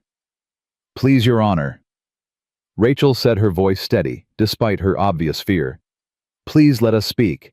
We're Daniel McCormick's children. This affects us too. Morrison looked like he wanted to refuse. Then he sighed. Make it quick. Rachel stepped forward, and Beth had never been more proud of anyone in her life. My name is Rachel Marie McCormick. I'm 11 years old, and Beth is my stepmother. She took a breath. When she first came to our house, I hated her. I thought she was trying to replace my mama. I was mean and cruel, and I tried to make her leave. But she stayed anyway. Miss McCormick, Blackwood began. I'm not finished. Rachel's voice cracked but held. Beth isn't like my mama. She's stronger, and she doesn't give up, and she doesn't die when things get hard. She fights. And she's teaching me to fight too. She's teaching Lucas that he's not responsible for bad things that happened before he could even talk. She's teaching Papa that it's okay to trust people again. Lucas stepped up beside his sister. Beth reads to me every night. She makes breakfast without burning it. She doesn't get mad when I have nightmares. She promised she wouldn't leave, and I believe her. His small voice strengthened. If you take her away, you're breaking her promise. And that's not fair. The courtroom had gone completely silent. Judge Morrison removed his spectacles and cleaned them slowly. Mr. Blackwood, do you have any evidence beyond circumstantial timing that this marriage is fraudulent? The circumstances speak for themselves, Your Honor. That's not evidence. That's speculation. Morrison turned to Beth and Daniel. I've presided over hundreds of marriage cases in my career. I've seen unions built on love fail spectacularly, and marriages of convenience thrive for decades. What I look for isn't romance, it's commitment, partnership, the intention to build a genuine life together. He paused. Based on the testimony I've heard today from you, from your children, from your own admission of how this began, I find this marriage to be legitimate in every legal sense. Beth's knees nearly gave out with relief. However, Morrison continued, and her heart seized again, I'm placing conditions on this ruling. Conditions? Daniel asked. I'll revisit this case in 6 months. If at that time there's evidence this marriage remains genuine, my ruling stands permanently. But if I find evidence of fraud or dissolution, I'll annul it immediately and rule in Mr. Blackwood's favor. Do you understand? We understand, Your Honor, Beth said. Then this hearing is adjourned. The marriage stands. For now. The gavel's bang was like thunder. Blackwood's face went purple with rage. This isn't over, McCormick. Yes, it is, Daniel said quietly. You lost. Accept it and move on. 6 months isn't forever. I'll be watching. And when you slip up, and you will slip up, I'll be right there to finish what I started. He stormed out, dragging Victoria behind him. Lucas launched himself at Beth, nearly knocking her over. Rachel followed more slowly, but no less fiercely. Daniel's arms came around all of them, holding them together in the middle of that crowded courtroom, while people stared and whispered. We won, Lucas said, his voice muffled against Beth's dress. You get to stay. I get to stay, she agreed, her own voice breaking. For 6 months anyway, Rachel said quietly. Then we have to prove it all over again. Daniel pulled back to look at his daughter. What did I tell you about fighting? That some fights are worth it. And this one is. We'll prove Blackwood wrong every single day for the next 6 months. And then he'll have nothing left to challenge. They walked out of that courtroom together, a family real and genuine and earned through pain and choice and stubborn determination not to let others define what they could be. The ride home felt different than the ride there. Lighter somehow, despite the conditions Morrison had placed on their victory. You were amazing, Beth told Rachel. Both of you. What you said in there. We weren't supposed to be there, Daniel interrupted, but there was no real anger in his voice. Agnes, how did this happen? They hid in the wagon bed under blankets. Didn't know they were there until we reached town. Agnes sounded more proud than apologetic. Stubborn as their father. And their stepmother, Rachel added. Beth looked at her in surprise. You called me your stepmother, in court.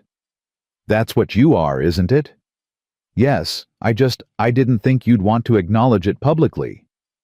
I don't want to lose you publicly, so I acknowledged what's true. Rachel shrugged, trying to look casual, but Beth saw the vulnerability beneath. Is that okay? It's more than okay, sweetheart. It's perfect. That night, after the children were finally asleep and the house was quiet, Beth and Daniel lay side by side in their shared bed, staring at the ceiling. 6 months, she said. We'll make it. Blackwood won't give up. He'll keep looking for evidence, keep trying to prove we're frauds. Then we'll prove we're not. Daniel turned his head to look at her. Beth, what Morrison said today about partnerships and commitment mattering more than romance, he was right. What we have is real. Maybe it doesn't look like other people's marriages, but it's ours and it's genuine, and that's enough. Is it though? What if 6 months from now the judge asks us if we love each other? What do we say? Daniel was quiet for a long moment. Then he rolled onto his side, propping himself up on one elbow to look down at her. We tell him the truth. That I care about you more than I've cared about anyone in years. That I think you're brave and brilliant and stronger than you know. That when I imagine my future, you're in it. That might not be the grand romantic declaration he's looking for, but it's honest. He paused. What would you say? Beth's heart hammered. I'd say the same, that you've given me a home when I had nothing, that you make me feel valued and needed and seen, that Lucas and Rachel have become as precious to me as if I'd birthed them myself, that this life we're building together is the closest thing to happy I've felt in years. That sounds like love to me. Does it? Yeah, it does. They stared at each other in the lamplight, and Beth felt something settle into place. Something that had been building since that first day in the snow when he'd offered her survival, and she'd been desperate enough to take it. I'm falling in love with you, she whispered. I didn't mean to. I wasn't supposed to. But I am. Daniel's hand cupped her face, his thumb brushing her cheekbone. Good, because I'm already there. When he kissed her, it wasn't like their wedding day kiss, brief and chaste and obligatory. This was real, deep, full of promise and possibility, and all the things they'd been too scared to admit they wanted. When they finally broke apart, both breathing hard, Daniel rested his forehead against hers. 6 months, he said, and then a lifetime if you'll have me. I'll have you, Beth said, for 6 months and 60 years, and whatever comes after.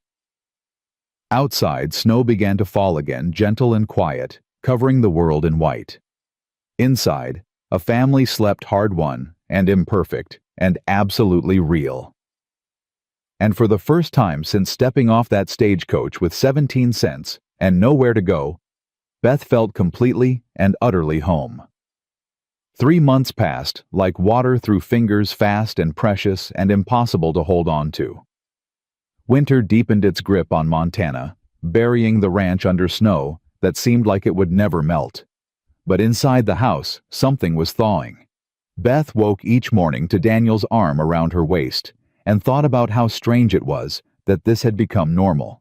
That sharing a bed with a man who'd been a stranger 4 months ago now felt more natural than breathing, that his quiet mourning against her hair could make her smile before she'd even opened her eyes.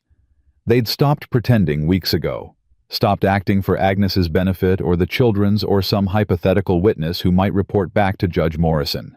What they had now was real, messy, and imperfect, and absolutely genuine. Beth loved him. She'd admitted it to herself, even if she was still too scared to say it out loud, except for that one time. And Daniel. Daniel looked at her like she hung the moon, touched her like she was precious, trusted her with his children and his fears and the parts of himself he'd kept locked away for years. It should have been perfect. But Blackwood was still out there watching and waiting for them to fail. The first real test came on a morning when Beth woke feeling wrong. Not sick exactly, just off. Her stomach rolled when Agnes started frying bacon. The smell of coffee made her want to retch. She pushed away from the table and barely made it outside before losing what little breakfast she'd managed to eat. Daniel found her leaning against the side of the house, shivering in the cold. "Beth." "What's wrong?" "I don't know. My stomach." She stopped as another wave of nausea hit. Agnes appeared in the doorway, took one look at Beth's face, and started laughing. "It ain't funny," Beth said weakly. "Oh, honey, when was your last monthly?" Beth thought back. With everything that had happened, the wedding, the hearing, learning to manage a frontier household, she hadn't been paying attention to such things.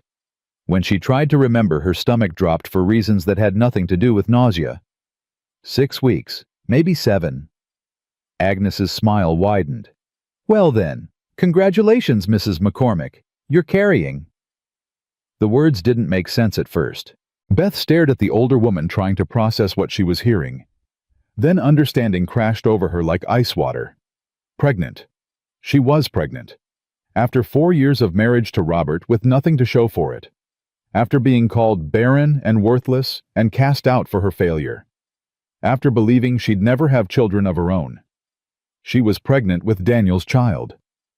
"I can't be," she whispered. "I was told I couldn't. My mother-in-law said—" "Your mother-in-law was wrong," Agnes said firmly. "Bodies don't always work on other people's timelines. Sometimes it just takes the right circumstances, the right man." Daniel hadn't moved. He stood frozen, his face white with shock. "Daniel?"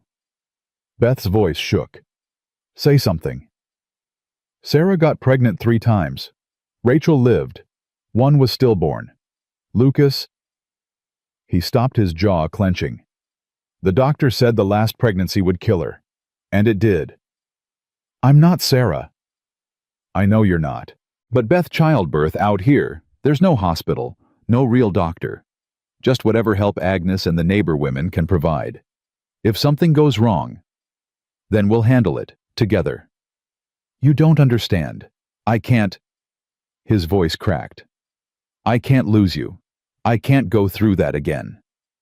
Beth crossed to him and took his face between her hands. "Look at me.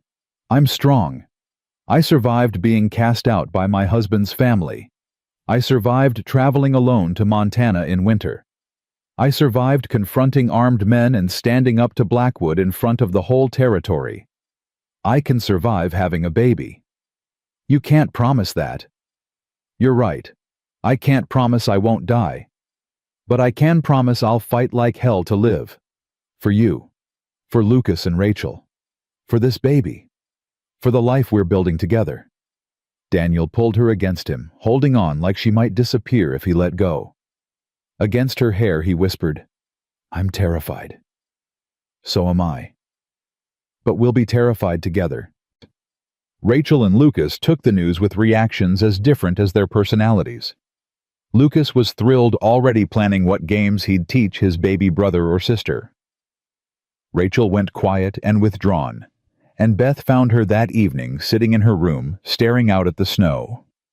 "You want to talk about it?" "Talk about what?" "About the fact that you're barely speaking to me since we told you about the baby." Rachel's shoulders hunched. "I'm fine." "You're not fine. You're scared." Beth sat on the edge of the bed. "Talk to me, Rachel. Please." The girl was silent for so long, Beth thought she wouldn't answer. Then, in a voice barely above a whisper, "Mama died having Lucas. What if you die having this baby? I won't." "You can't know that. Mama probably thought she wouldn't die either." Beth chose her words carefully. "You're right. I can't guarantee nothing will go wrong. But I can tell you the differences between your mama and me. I'm stronger than she was. I've spent months doing hard physical labor that's made me tougher. I know what to expect because Agnes is teaching me. And most importantly, I want to live more than I've ever wanted anything. That counts for something. It didn't count for Mama. Your mama was sick before Lucas came. The doctor warned her not to get pregnant again, but she did anyway because she was trying to make everyone else happy. I'm not doing that. I'm having this baby because I want to. Because your father and I created something together. That's different." Rachel finally looked at her eyes red-rimmed but dry. "I don't want another brother or sister to blame. One is enough." "Then don't blame this one. If something happens to me, and it won't, but if it does, you promise me you won't punish an innocent baby for it." "How can I promise that?" "Because you're stronger and braver than you think you are. Because you've already learned that blame doesn't fix anything. Because I'm asking you to." Beth took the girl's hand. "Please, Rachel. Promise me." After a long moment, Rachel nodded. "I promise." "Thank you. But you have to promise something too. Promise you'll fight. Promise you won't give up even if it gets hard." "I promise." They sat together as darkness fell hand in hand, both scared of the future, but refusing to let fear win. The pregnancy changed things in ways Beth hadn't expected. Daniel became almost obsessively protective, insisting she rest more, work less, let others handle anything remotely strenuous. It was sweet and suffocating in equal measure. "I'm pregnant, not dying," she told him after he'd forbidden her to carry water from the well. "Women have been doing this for thousands of years." "Not my women." "Your women?" He flushed. "You know what I mean." "I do. And I love that you care. But Daniel, you have to let me live my life. I can't spend the next 6 months sitting in a chair while everyone else works." "The doctor said Sarah needed rest." "I'm not Sarah." The words came out sharper than Beth intended. She softened her voice. "I know you're scared. I know your first wife's pregnancy was difficult. But I'm different. My body is different. This pregnancy is different. You can't protect me from every possible danger." "I can try. And you'll make us both miserable in the process." She took his hand and placed it on her still flat stomach. "This baby needs a mother who's strong and capable, not fragile and afraid. Trust me to know my own body. Trust me to ask for help when I need it.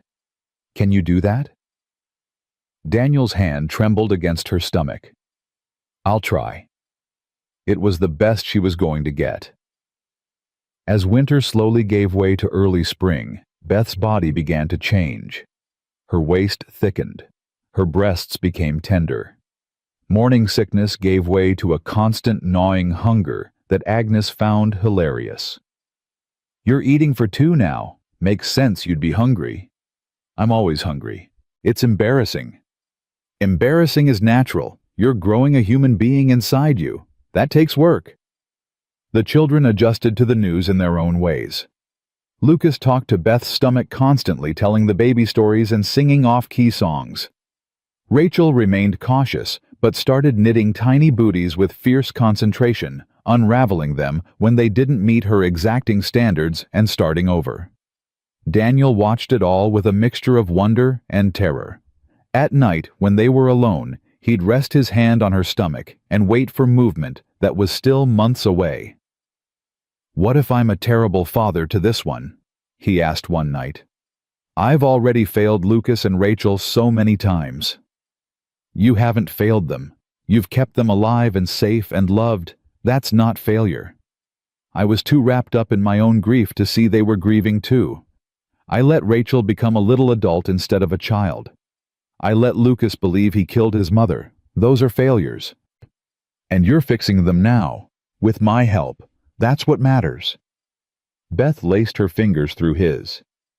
This baby is going to have a father who's learned from his mistakes, who knows that children need gentleness and attention, who isn't afraid to admit when he's wrong.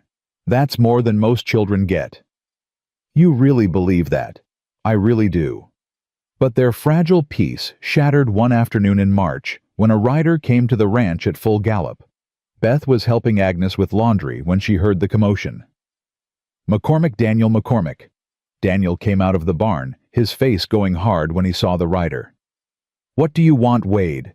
Wade Tucker, the same man who'd tried to cut their fence months ago. He looked panicked, his horse lathered with sweat. It's Mr. Blackwood. He's been hurt bad, thrown from his horse. Doctor says he might not make it through the night. Tucker swallowed hard. He's asking for you. Why would Blackwood ask for me? Don't know. But Miss Victoria sent me special. Said it was urgent. Said he's got things to say before... Tucker couldn't finish the sentence. Daniel looked at Beth. She nodded. Go. Whatever he wants to say, you should hear it. I don't want to leave you. I'll be fine. Agnes is here. The children are here. Go see what Blackwood wants. Daniel rode out within the hour, and Beth tried not to let the worry consume her. She kept busy with household tasks, helped Lucas with his letters, sat with Rachel while the girl knitted. But her mind kept circling back to Daniel and Blackwood and what might happen if the man died with unfinished business between them. He returned just before midnight, looking exhausted and shaken. What happened? Beth asked. Blackwood's dying. Doctor gives him maybe 2 days. Daniel sank into a chair. He wanted to confess. Confess what? Everything. The harassment, the fence cutting, the fraudulent water rights claims. He dictated a full statement to the doctor and a lawyer admitting he'd been trying to force me off my land for years. Said he knew our marriage was genuine but challenged it anyway out of spite. Beth's hand flew to her mouth. Why would he confess now? Because Victoria finally stood up to him. Told him she'd never forgive him if he died with this on his conscience. Told him she'd rather lose the ranch than keep it through cruelty. Daniel's voice was rough. He's leaving everything to her in his will. And she's planning to sell most of it and marry Thomas Wheeler like she always wanted. So it's over. The threat is over. He's writing to Judge Morrison too, withdrawing his complaint, admitting the marriage challenge was baseless. Daniel looked up at her with eyes that held too much emotion to name. We're free, Beth. Really free. No more 6-month probation. No more looking over our shoulders. Just free. Beth should have felt relief, joy, but all she felt was sad for a man so consumed by greed he'd nearly destroyed multiple lives in pursuit of it. I'm sorry he's dying. I'm not. Not really. Daniel stood and pulled her into his arms. Does that make me a terrible person? It makes you human. He tried to take everything from us. You don't have to mourn him. They stood together in the quiet kitchen, holding each other, and Beth felt the last piece of fear fall away. They were safe. Their marriage was safe. Their baby would be born into a family that was legally and genuinely theirs. Harrison Blackwood died 2 days later. His funeral was well attended, but not well mourned. Victoria spoke briefly, her voice steady despite her red eyes. My father was a complicated man. He built an empire but lost himself in the building. I hope he's found peace.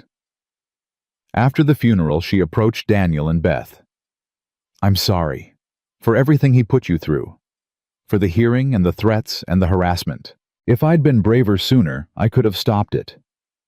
You were in an impossible position, Beth said gently. You did what you could when you could. That's all anyone can ask. I'm selling the ranch, dividing the land among the neighbors at fair prices. You'll have the option to buy the parcels adjacent to your property if you want them. Daniel nodded. We might. Thank you, Victoria. And congratulations. On the baby. I hope... She paused. I hope you'll be very happy together." She left for Helena the next week, and Beth never saw her again. Spring came properly after that, melting the snow and turning the prairie green. Beth's pregnancy became obvious to everyone. Her dresses had to be let out. Her walk developed a waddle. Agnes laughed every time Beth complained about her swollen ankles. "Just wait until you're 8 months along in the summer heat, then you'll really have something to complain about." "I'm already miserable." "You're 4 months along and barely showing. You don't know miserable yet." But despite the discomfort, Beth had never been happier. She felt the baby move for the first time in late April, a flutter like butterfly wings against her insides. She grabbed Daniel's hand and pressed it to her stomach. "Did you feel that?" "I don't wait. Was that's our baby." Daniel's eyes filled with tears. "Our baby." Lucas insisted on feeling too, his small hand pressed against Beth's stomach with reverent wonder. "It moved, Mama. It really moved. Mama."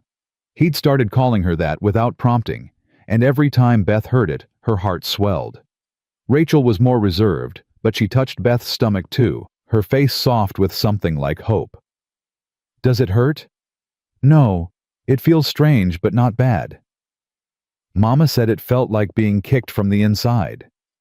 "Sometimes it does, but mostly it just feels like proof that there's a whole person growing in there.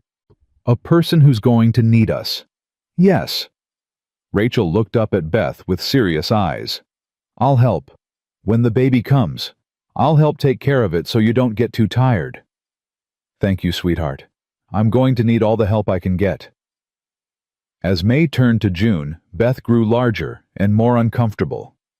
The summer heat was worse than Agnes had promised. Beth spent most days in her lightest dresses fanning herself and trying not to think about how she still had 3 months to go.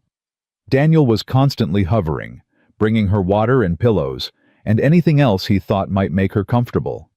It was sweet, but exhausting. "I need you to stop treating me like I'm made of glass," she told him one afternoon. "I'm just trying to help." "I know, but you're making me feel helpless. I need to still be useful. I need to still be me." "You are you. Being pregnant doesn't change that." "Then let me act like it. Let me cook dinner without you trying to take over. Let me hang laundry without you insisting someone else do it. Let me be pregnant and capable at the same time." Daniel studied her face, then nodded slowly. "You're right. I'm sorry. I'm just scared, I know. But fear doesn't keep people safe. It just makes everyone miserable." He pulled her into a careful hug, his hands gentle on her swollen belly. "I love you, Beth McCormick." It was the first time he'd said it outright since that night months ago. The words hung in the warm air between them, precious and true. "I love you too," she whispered back. "So much it scares me." Good scared or bad scared? Good scared. The kind that means I have something precious to lose. They stood together in the summer heat, holding each other and the baby between them. And Beth thought about how far they'd come.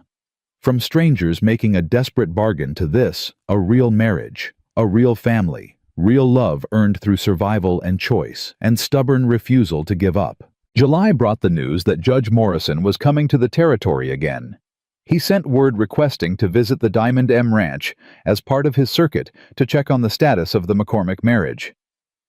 But Blackwood withdrew his complaint. Beth said, reading the letter Daniel had brought from town. "Morrison ruled in our favor. What more does he want? He's probably just being thorough, making sure everything's as it should be." Daniel didn't look worried. "Let him come. We've got nothing to hide." Morrison arrived on a hot afternoon in late July, his buggy kicking up dust as it approached the ranch. Beth was hugely pregnant by then, her belly preceding her through doors, her back aching constantly. She'd long ago given up any pretense of dignity. The judge climbed down from his buggy and stopped short when he saw her. "Mrs. McCormick, you're very pregnant." "Yes, Your Honor." Beth smiled despite her discomfort. "The baby's due in about 6 weeks." "I see. Morrison looked between her and Daniel, and something like approval crossed his face. Well, I suppose that answers most of my questions about the legitimacy of your union. Would you like to come inside? It's cooler in the house. Over coffee and Agnes's cake, Morrison conducted his informal investigation.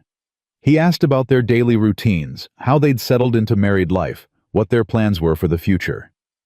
His questions were gentle but thorough, and Beth answered honestly. When I ruled in your favor 6 months ago, I had doubts, Morrison admitted. The circumstances of your marriage were unusual to say the least, but I believed you deserved the benefit of that doubt. He paused. I'm pleased to see I wasn't wrong. We're grateful for your faith in us, Daniel said. Don't thank me yet. I still have questions. Morrison turned to Beth. Mrs. McCormick, you could have left. After the hearing after Blackwood's death removed the threat, you could have walked away from this arrangement. Why didn't you? Because this stopped being an arrangement months ago. This is my home. Daniel is my husband. Rachel and Lucas are my children. This baby... She touched her stomach. This baby is proof that what we have is real. I didn't stay out of obligation. I stayed because I love them. Morrison nodded slowly. Then he called for Rachel and Lucas. The children came in looking nervous, but stood straight when the judge questioned them. Miss Rachel, are you happy with your stepmother?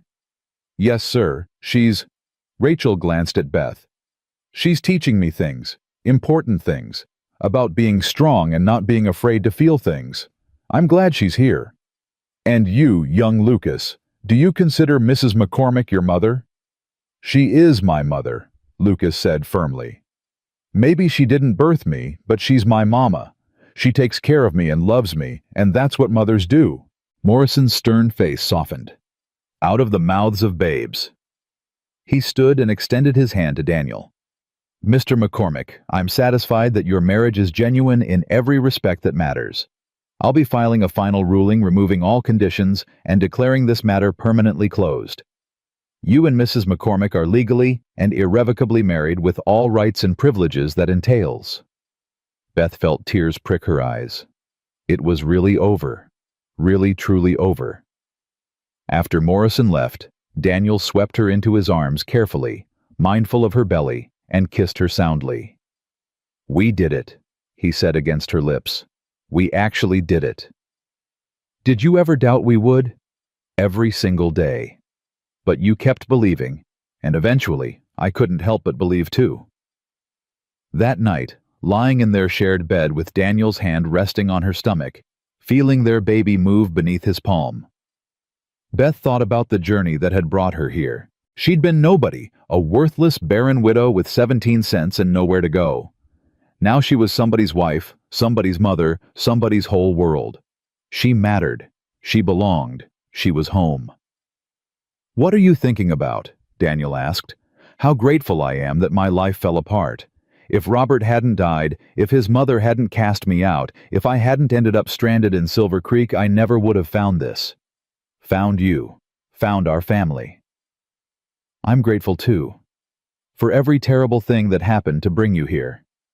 He kissed her temple, though I reserve the right to curse Blackwood's memory for making it harder than it needed to be. Beth laughed. Fair enough. The baby kicked hard, making them both jump. This one's going to be a fighter, Daniel said. Takes after its mother. And its father, and its siblings. This baby doesn't stand a chance of being anything but stubborn. Good. The world needs more stubborn people, more fighters, more survivors. Daniel pulled her closer, his arms protective around her and their unborn child. I love you, Beth. I'll probably never say it enough or the right way, but I do. More than I thought I could love anyone. That's more than enough, she whispered. You're more than enough. This life we've built, it's more than I ever dreamed of having. Even though it started with desperation. Especially because it started with desperation. We took the worst moments of our lives and built something beautiful from them. That's not despite the pain. That's because of it. Outside, a summer storm was rolling in thunder rumbling in the distance. But inside, wrapped in Daniel's arms, with their children sleeping safely down the hall and their baby growing strong inside her, Beth felt nothing but peace. She'd survived being nobody, and in the process, she'd become exactly who she was meant to be. The pain started on a Tuesday morning in late August, 3 weeks before Beth expected them. She was kneading bread dough when the first contraction hit a tightening across her belly that stole her breath and made her grip the table's edge. Agnes looked up from chopping vegetables and went still. How bad? Not terrible, just surprising. How far apart are they? This is the first one. Agnes wiped her hands on her apron. Could be false labor. First babies like to practice before the real show. But we should pay attention just in case. The second contraction came 20 minutes later while Beth was hanging laundry. This one doubled her over, and she had to breathe through it until the pain passed. That's 2, Agnes said grimly. Where's Daniel? North pasture with the hands, checking fences. Send Lucas to fetch him, now. But before they could call for the boy, Beth's water broke a gush of fluid that soaked her skirts and left her standing in a puddle on the kitchen floor. Well then, Agnes said with forced calm. Looks like this baby's coming today, whether we're ready or not. Rachel, get up here. Rachel appeared at the top of the stairs, took one look at Beth's face and the puddle on the floor, and went pale. Is the baby? The baby's coming. I need you to ride out and get your father. Fast as you can. Then swing by the Henderson place and tell Mrs. Henderson we need her help. You understand? Rachel nodded and ran. Agnes helped Beth upstairs, stripping off her wet clothes and getting her into a clean nightgown. The contractions were coming faster now, harder, each one stealing Beth's ability to think about anything except breathing through the pain. This is too fast, Beth gasped between contractions. First babies are supposed to take hours, days even. Every baby's different. Some take their time, some can't wait to meet the world. Agnes helped her into bed. How you feeling besides the pain, dizzy faint? Scared. That's normal. But you're strong, Beth. You can do this. Another contraction hit, and Beth cried out despite trying to stay quiet. She didn't want to scare Lucas, who she could hear crying downstairs. Daniel burst through the door 15 minutes later, his face white with panic. Beth, I'm fine. She lied, gripping the sheets as another contraction rolled through her. The baby's just early, that's all. 3 weeks early. Beth, that's not what if something's wrong. Nothing's wrong. The baby's just impatient, like its father. Agnes pushed Daniel toward a chair. Sit down before you fall down. You're white as milk. I should do something. Get the doctor. Doctor's in Bozeman delivering twins. Won't be back for 2 days. We're handling this ourselves. Agnes turned to Beth. How close are the contractions? 5 minutes, maybe less. Christ, this baby really is in a hurry. Agnes washed her hands thoroughly. Mrs. Henderson should be here any minute. Until then, Daniel, you're going to help whether you like it or not. What do? Whatever I tell you to. Mrs. Henderson arrived with her daughter Molly, both carrying supplies. They took over with practiced efficiency, and Daniel was relegated to holding Beth's hand and trying not to pass out. The labor lasted 6 hours, not long for a first baby, but long enough that Beth lost all sense of time. There was only pain and breathing, and Agnes's steady voice telling her when to push and when to rest, and that she was doing fine, just fine, almost there. Rachel and Lucas waited downstairs with one of the ranch hands, and Beth could hear Lucas crying on and off throughout the afternoon. She wanted to comfort him, but couldn't spare the energy. All she could do was survive each contraction and trust that Agnes knew what she was doing. I can see the head, Agnes announced. Beth, next contraction you push with everything you've got. You hear me? Beth pushed, and pushed, and pushed until she thought she might split in two. Daniel's hand was crushed in hers, his voice in her ear telling her she was strong, she was brave, she could do this, almost there, almost done. And then release. pressure and pain giving way to the most extraordinary sound Beth had ever heard. A baby crying. "It's a girl," Agnes said, her voice thick with emotion. "Beth, you've got a daughter."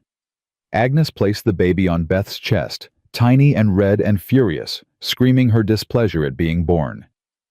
Beth's hands came up automatically to cradle her, and the crying stopped. The baby's eyes opened dark blue and unfocused, but definitely seeing, and met her mother's gaze. "Hello, sweetheart," Beth whispered. "Hello, my beautiful girl." Daniel was crying, openly, unashamedly crying as he looked at his daughter. "She's perfect." "She is," Beth agreed. "Absolutely perfect." Agnes finished the messy work of birth, while Mrs. Henderson cleaned the baby and wrapped her in soft blankets. When they handed her back to Beth properly swaddled and content, Beth felt something shift in her chest. Some final piece of herself clicking into place. This was her daughter, hers and Daniel's. Proof that she wasn't barren or worthless. Proof that her body could do what Martha Hartley had sworn it never would. Proof that love could create life as surely as desperation could create partnership. "Can we come in?" Rachel's voice from the doorway, tentative and hopeful. "Come meet your sister," Daniel said. Rachel and Lucas crept into the room like they were approaching something sacred. Lucas climbed onto the bed carefully, his eyes huge as he stared at the baby. "She's so small." "You were this small once," Beth told him. "Was I really?" "You really were." Rachel hung back her face uncertain. "What's her name?" Beth looked at Daniel. They'd discussed names but never settled on one. Now looking at her daughter's tiny, perfect face, only one name felt right. "Grace," Beth said. "Her name is Grace." "Why Grace?" Rachel asked. "Because grace is what saved us, not romance or luck or anything else. Just grace, unearned, undeserved, freely given. Grace brought me to that church steps in Silver Creek. Grace made your father offer me marriage. Grace gave us all a second chance." Beth touched the baby's soft cheek. "So her name is Grace. Grace Sarah McCormick, after the two women whose love made this family possible." Daniel's breath caught. "You want to honor Sarah?" "She was your first wife and the mother of two of my children. Of course I want to honor her."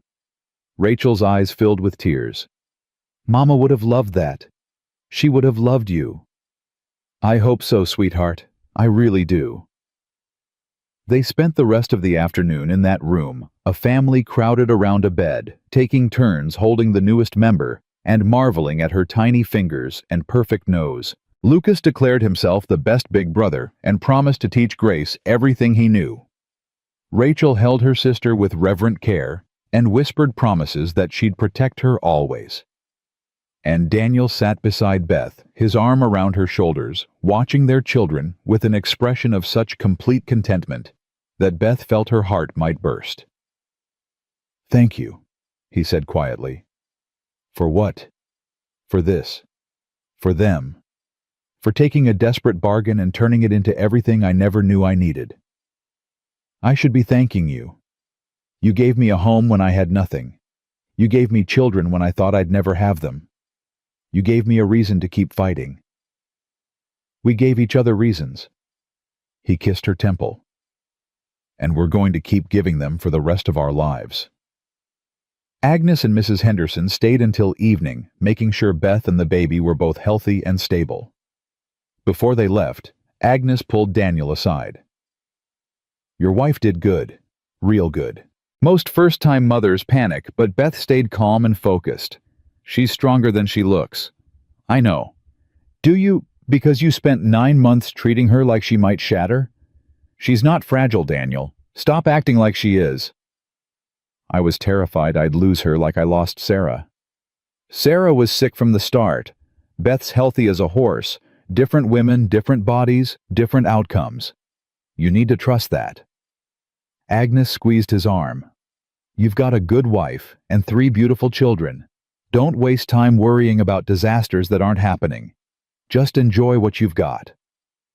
After everyone left and the children were in bed, Daniel and Beth lay together in the quiet room, Grace sleeping in a cradle beside them.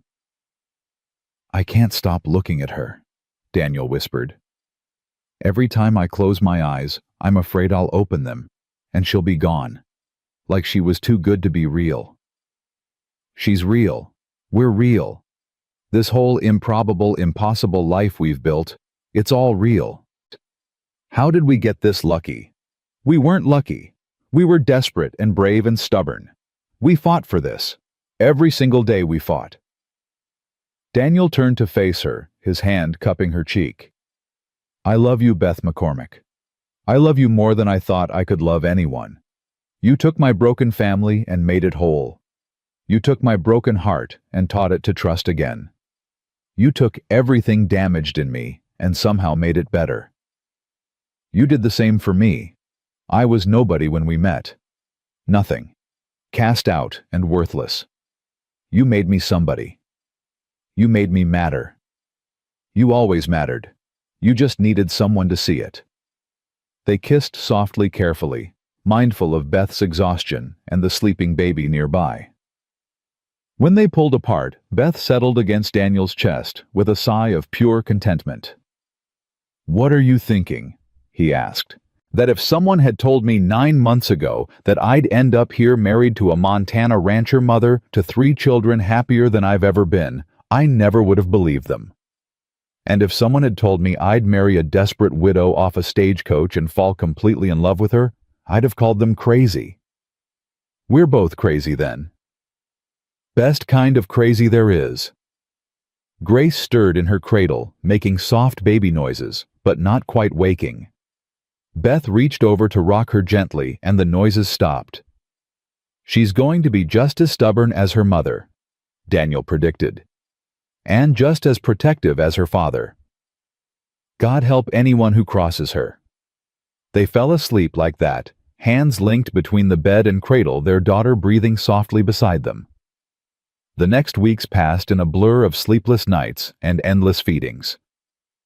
Grace was a demanding baby, wanting to eat constantly and objecting loudly when she wasn't held. But she was also perfect, all dark hair and serious expressions, and tiny fists that gripped Beth's finger with surprising strength. Rachel proved to be an excellent helper, walking the floor with Grace when Beth needed rest, and singing the same lullabies Sarah had sung to her. Lucas was less helpful but more enthusiastic, constantly wanting to hold his sister and show her his treasures. "She can't see your rock collection yet," Rachel told him. "She's too small." "When will she be big enough?" "In a few months, maybe." "That's too long to wait." But he waited anyway, content to sit beside Beth while she nursed and tell Grace elaborate stories about all the adventures they'd have together. Daniel watched it all with an expression Beth had learned to recognize, wonder mixed with disbelief, like he couldn't quite trust that this happiness was real and lasting. "Stop waiting for disaster," she told him one afternoon. "I'm not. You are.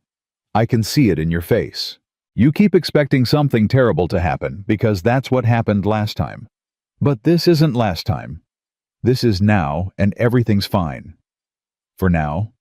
No, not for now. Just fine. Period." Beth shifted Grace to her other arm. "Daniel, you have to let the past go. You have to trust that we're going to be okay." "What if we're not?" "Then we'll handle it together, like we've handled everything else. But you can't live your whole life braced for catastrophe. That's not living. That's just surviving."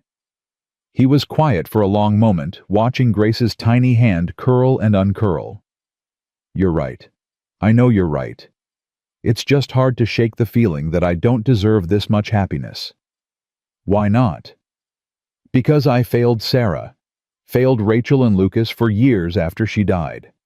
Failed to see what was right in front of me until you shook me awake. And you think that means you don't deserve good things. Daniel, everyone fails. Everyone makes mistakes. What matters is what you do after, how you grow and change and become better." Beth reached for his hand. "You're a better man now than you were 9 months ago. A better father. A better husband. You've earned this happiness. So have you. Then let's both agree to stop waiting for punishment and just accept that we get to be happy. Deal. Daniel smiled that rare full smile that transformed his whole face. Deal. Summer faded into autumn, and Grace grew from a tiny newborn into a chubby, alert baby who smiled at everything and everyone. She had Daniel's gray eyes and Beth's stubborn chin, and absolutely no patience for being ignored. One October afternoon, while the children were outside playing in the leaves and Grace was napping, Beth and Daniel sat on the porch watching the sky turn orange and gold. "You remember the day we met?" Beth asked. "I remember a desperate woman sitting on church steps in a blizzard too proud to admit she needed help. I remember a stern rancher with two scared children offering me the most insane proposal I'd ever heard. And you said yes." "I did. Best decision I ever made, even though it was completely crazy." Daniel pulled her closer. "You know what I think about sometimes. All the things that had to go wrong for us to end up together. Your husband had to die. His family had to cast you out. You had to run out of money in exactly the right town on exactly the right day. Blackwood had to be threatening me. I had to be desperate enough to propose to a stranger. A lot of pain to lead to this. Yeah, but I can't regret it. I can't wish any of it had been different because then we wouldn't be here. We wouldn't have Grace. Rachel and Lucas wouldn't have you. I wouldn't have—" His voice caught. "I wouldn't have learned that I could love again, that I could trust again, that I could be happy." Beth turned to look at him fully. "Do you know what I think? I think we were both exactly where we needed to be when we needed to be there. Not because of fate or destiny or God's plan, but because sometimes desperate people find each other and build something better than what they lost. Is that what we did, built something better? Look around, Daniel. Look at what we have. 3 healthy children, a ranch that's thriving, a marriage that's real in every way that matters, a future that actually feels possible instead of terrifying." She touched his face. "Yes, we built something better. We built something worth keeping." Inside the house, Grace began to cry her hungry cry that demanded immediate attention. Rachel's voice called out that she'd get the baby, and a moment later, Beth could hear her daughter singing softly as she walked the floor. "She's going to be a good mother someday," Daniel said. "She's already a good sister. And a good daughter. You've raised her well." "We've raised her well. She's as much yours now as mine." It was true. Beth could barely remember a time when Rachel and Lucas hadn't been her children. When Daniel hadn't been her husband. When this life hadn't been hers. The girl who'd sat freezing on church steps with 17 cents felt like a different person entirely. Beth had been nobody, then worthless and discarded, and certain her life was over. Now she was somebody.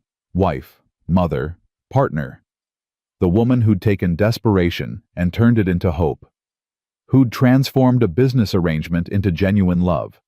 Who'd proven that second chances were real and possible and absolutely worth fighting for. "What are you thinking about?" Daniel asked, reading her expression. "How far we've come. How much we've survived. How grateful I am that I was desperate enough to say yes to a crazy proposal from a stranger. And I'm grateful I was desperate enough to ask." They sat together as the sun set, painting the Montana sky in shades of fire and gold. From inside came the sounds of their children, Rachel singing, Lucas laughing, Grace's contented coos, the sounds of a family that was whole and happy and hard-won. Beth thought about Judge Morrison's question all those months ago. Why hadn't she left when she could have? When Blackwood died, and the threat dissolved, and she was free to go anywhere, be anyone, start over, somewhere new. The answer was simple. She'd stayed because this was home.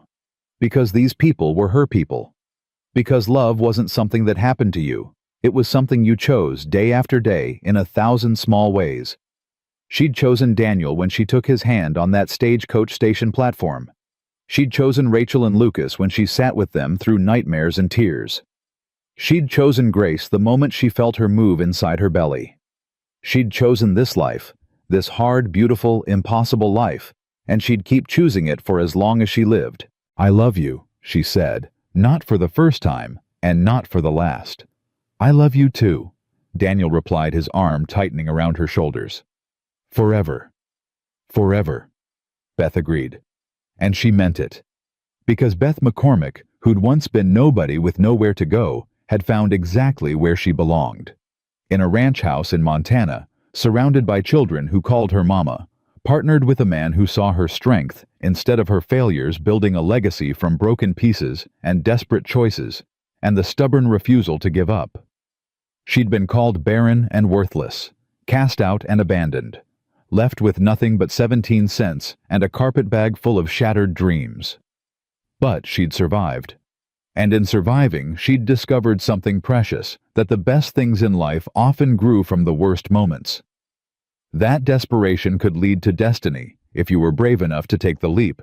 That family wasn't just blood, it was choice and commitment, and showing up every single day even when everything was hard. Beth had been nobody. Now she was somebody. And that somebody was exactly who she was meant to be.